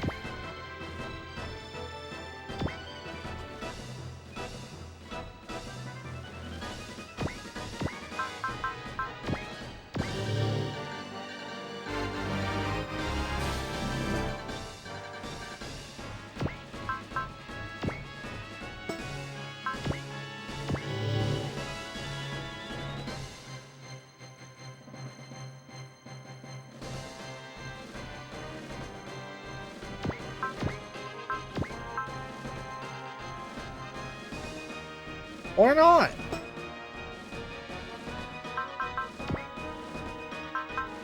What is this? A missile? I go one space over and move Cyber Star.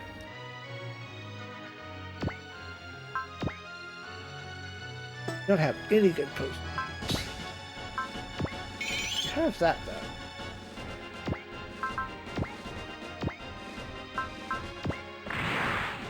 So we can do this.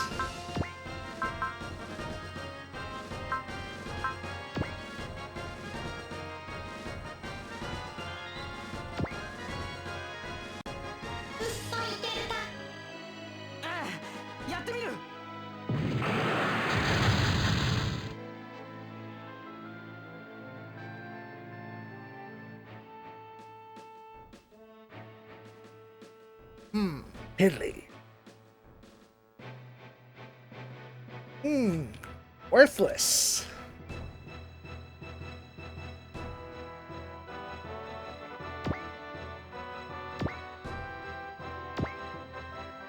How's that?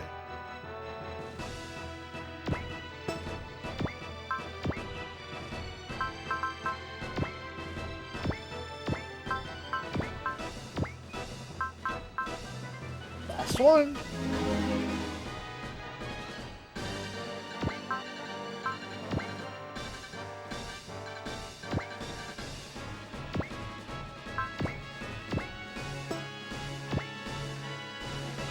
Please.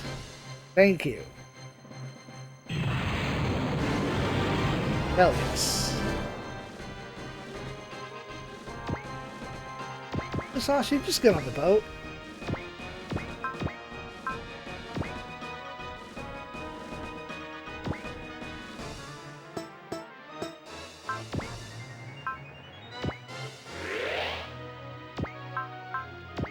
Zex can go ahead and help hurt these guys.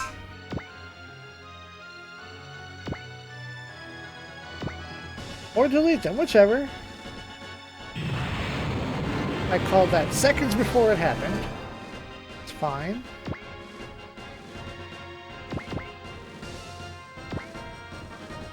Swoosh. No swoosh.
Man, I hate it when y'all aren't on the ground.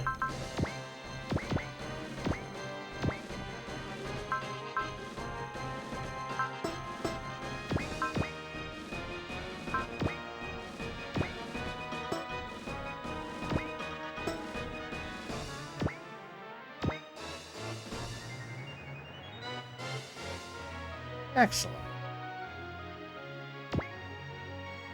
Oh, that should be just enough.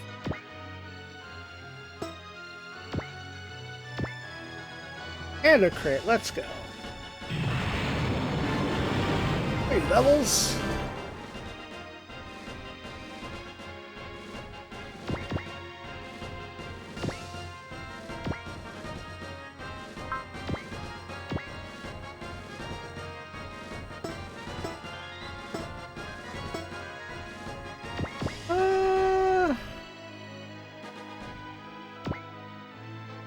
That's what we're gonna do instead.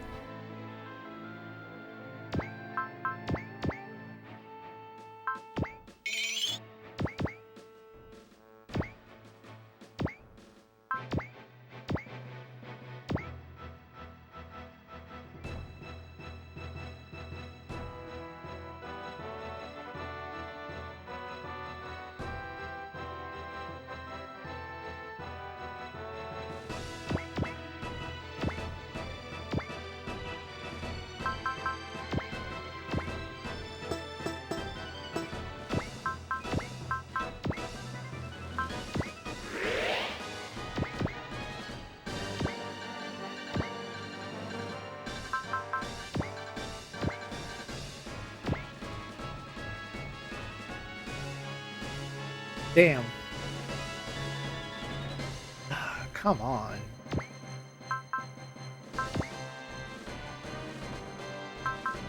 As a map weapon?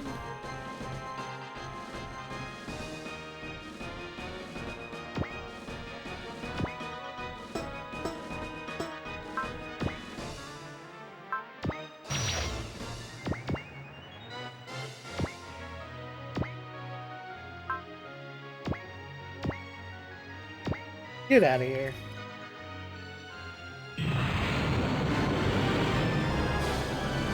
There we go, Koji catching up.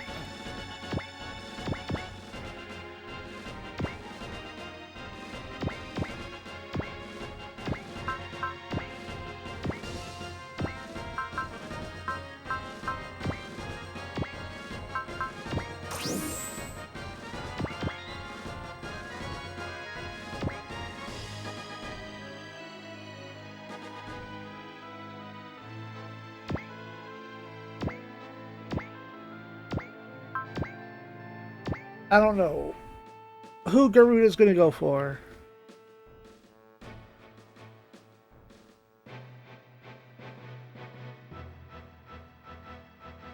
Although, knowing my luck, if there's anything in Rage, it's gonna go for Dan Kuga. Ah, yes. Attack. Oh god. Hit the one thing that will not survive. Ever. In any known universe. A boss has touched you, you are not living.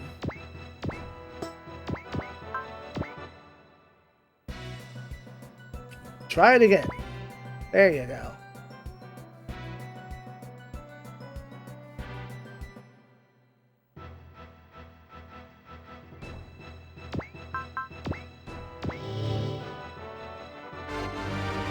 Hell yeah, 2 levels.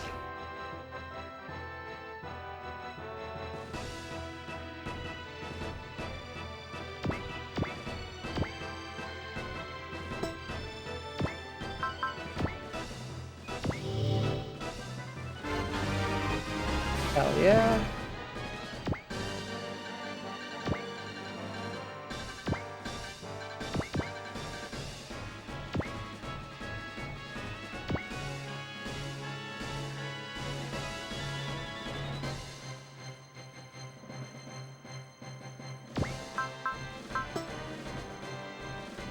There we go.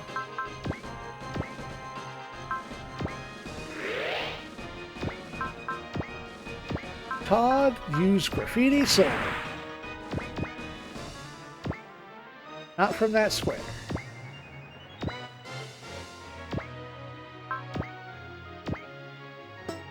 How much? Oh, alright, yeah, you're good.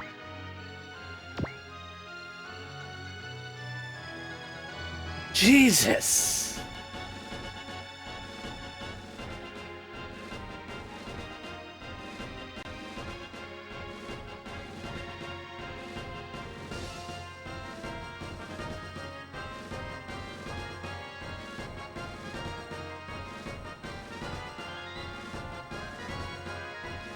I don't think... Oh, let me make sure. Hold on.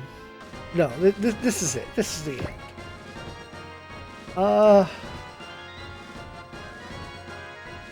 Bless.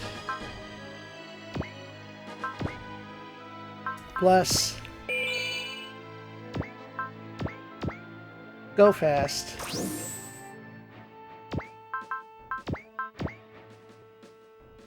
Be rude, be angry, get valored up.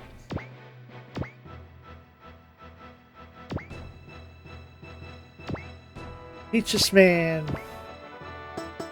Absolutely nothing.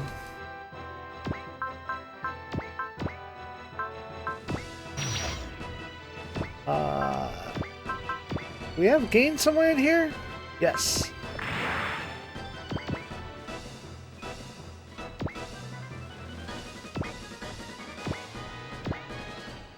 And be gone, foul beast.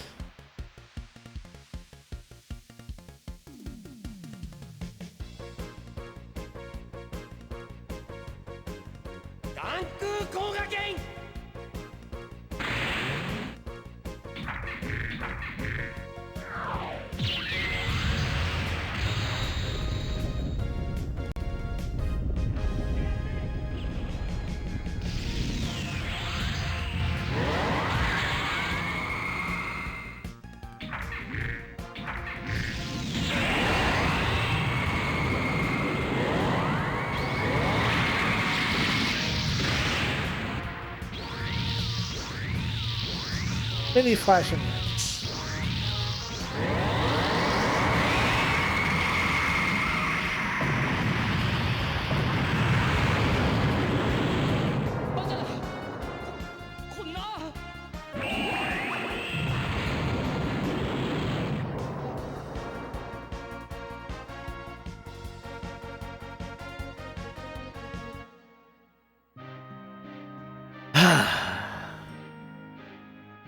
Once we correctly defeat the right Garuda, he says that he has no complaints about having the Londo Bell be his adversaries. He tells his fated rival, Hyoma, never lets another person like him be born. He begs Hyoma to take out Yuzes and beware of the Zephield.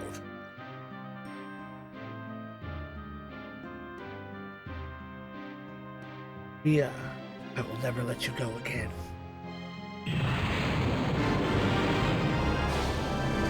Four levels. Sword level 6. Big dollars. Garuda!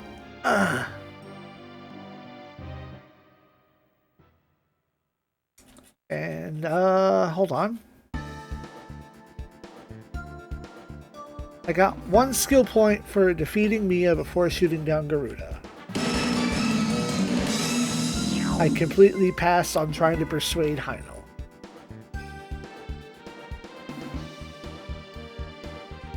Could have had two? Didn't bother.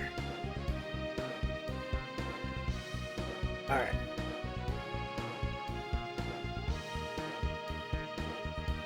Alright, the civilians have finished reloading. Disembarking. What? Or maybe we're being reloaded, whatever. We'll apologize for the great damage to the shelter, but Rin says that it's merely a case of bad timing on the enemy's part. Had to find somewhere else to send these civilians, and some of those civilians, when they found out the evacuation was cancelled, have started a revolt.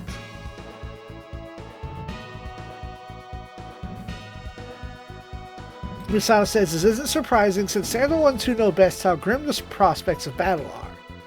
Global says he will go and quell them himself, but Misa states that that's kind of dangerous given the rioting. Oh, fuck. He says that is his duty as captain and feels he should tell them of the order to stay away from the Earth as well.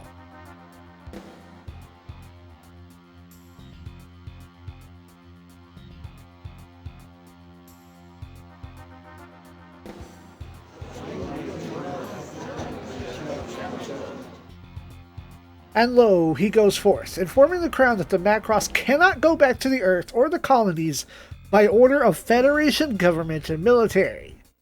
And given the damage from the previous fight, there's nowhere that will take them in. As they know, mankind is facing its ultimate challenge, and the Macross and Celion are the only ships that can fight it.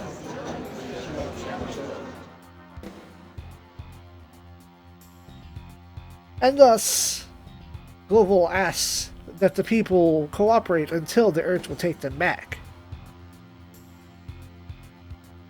He is sure that one day that day will come, and says that he doesn't know how to apologize to the average citizens who have become caught up in the oncoming battle.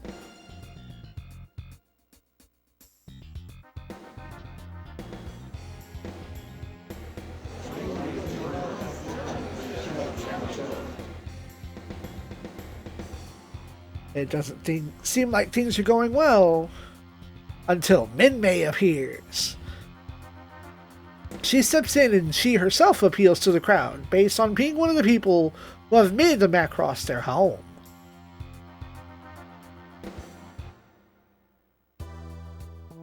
She notes that due to the captain and everyone else giving it their all, everybody else has made it this far, and that the same will surely apply going forward. Minmay points out that the battle versus the Badola Tsar was equally grim, and that everyone helped the Macross win through. She thinks that it's due to all the people. She thinks it's due... Is it written weird, I think? She thinks that it's due to all the people that our squad, our people, have won. And she states that all she can do is sing, but she does not intend to leave her homeland of the Macross. And thus the people were quelled.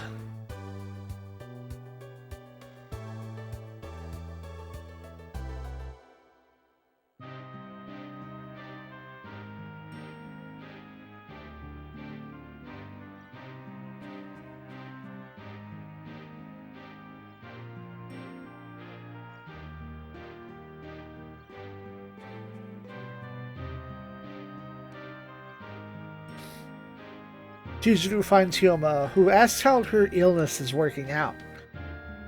She says she's fine for the time being. She's trying not to push herself, but asks to be left alone.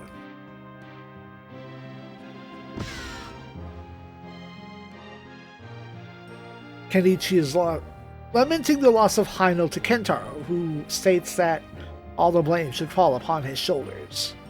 Kentaro regrets not telling Hino the truth in interest of returning from captivity to Earth. Kenichi says that he might have been killed were the truth made clear back then.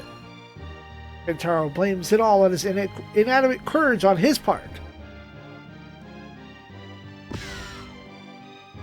So Hyoma comes in and says that that's not the case. Hyoma places the blame on the Londo Bell for not taking out the Arrogators and figuring out Yuzes's plot sooner. Hyoma is in much a hurry to take out Yuzes lest the SDMC show up, or more people like Garuda get fucked over. Kenichi agrees and tells his father that there is little time left to worry about these things. And thus, a consensus has been reached.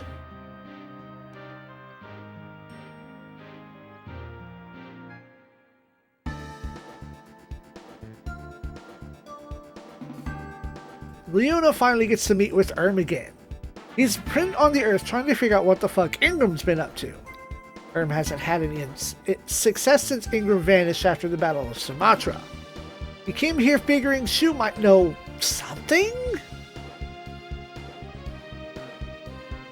Rion pops up though and says Shu fucked off.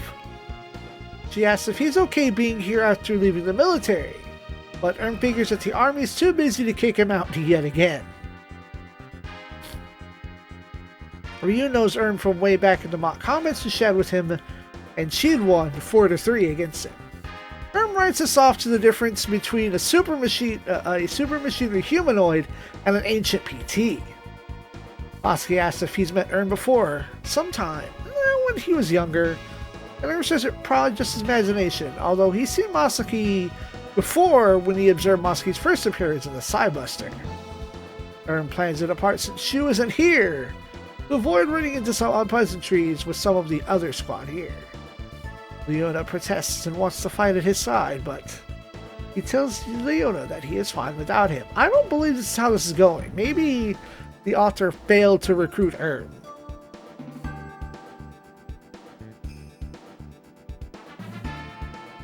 In any case, Leona's enemy is Yuzes, and currently not Ingram.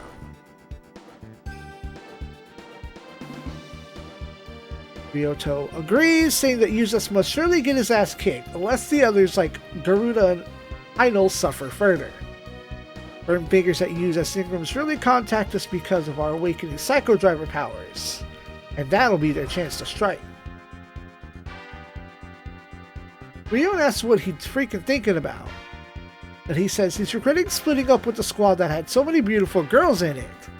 But Ryun says he just doesn't want to deal with Rin. He kind of half admits this, and kind of wanders off somewhere.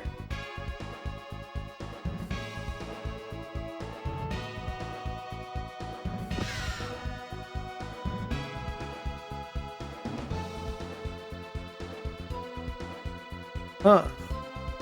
No, you ran into Rin.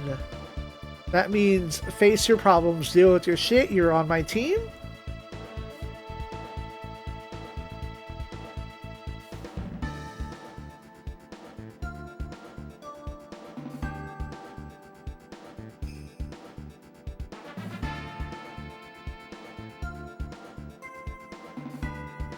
Yes, we will accept you on the team, the SRX. Everyone needs your help. Get in there. I don't know why Rin ran off.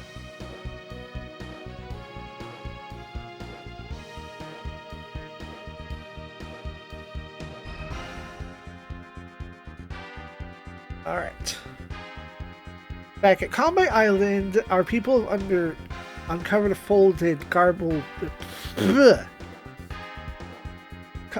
Okay, I'm presuming, because we are about to go on a different ass route.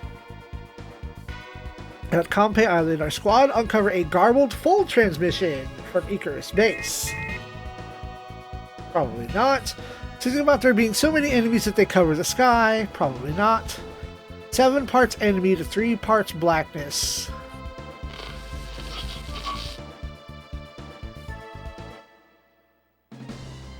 Probably actually get our asses back to Earth.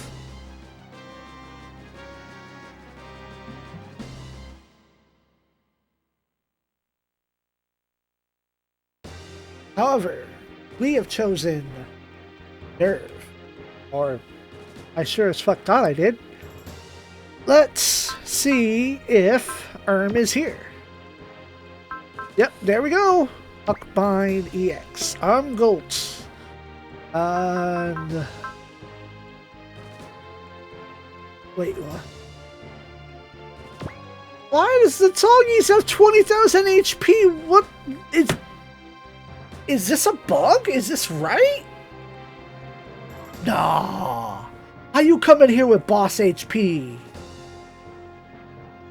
Oh, hold up. I'm running this by my book. How did you join with boss HP? What are we doing? Come on, book. Give me that sweet, delicious data. Come on, stinky.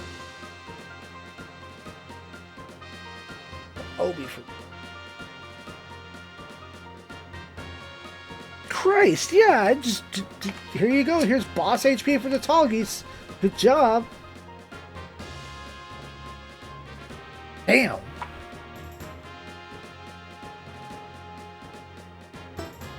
All right. Next time, Nerve begins. All combat is over. Now that you've tasted victory, I'm sure you'll be back.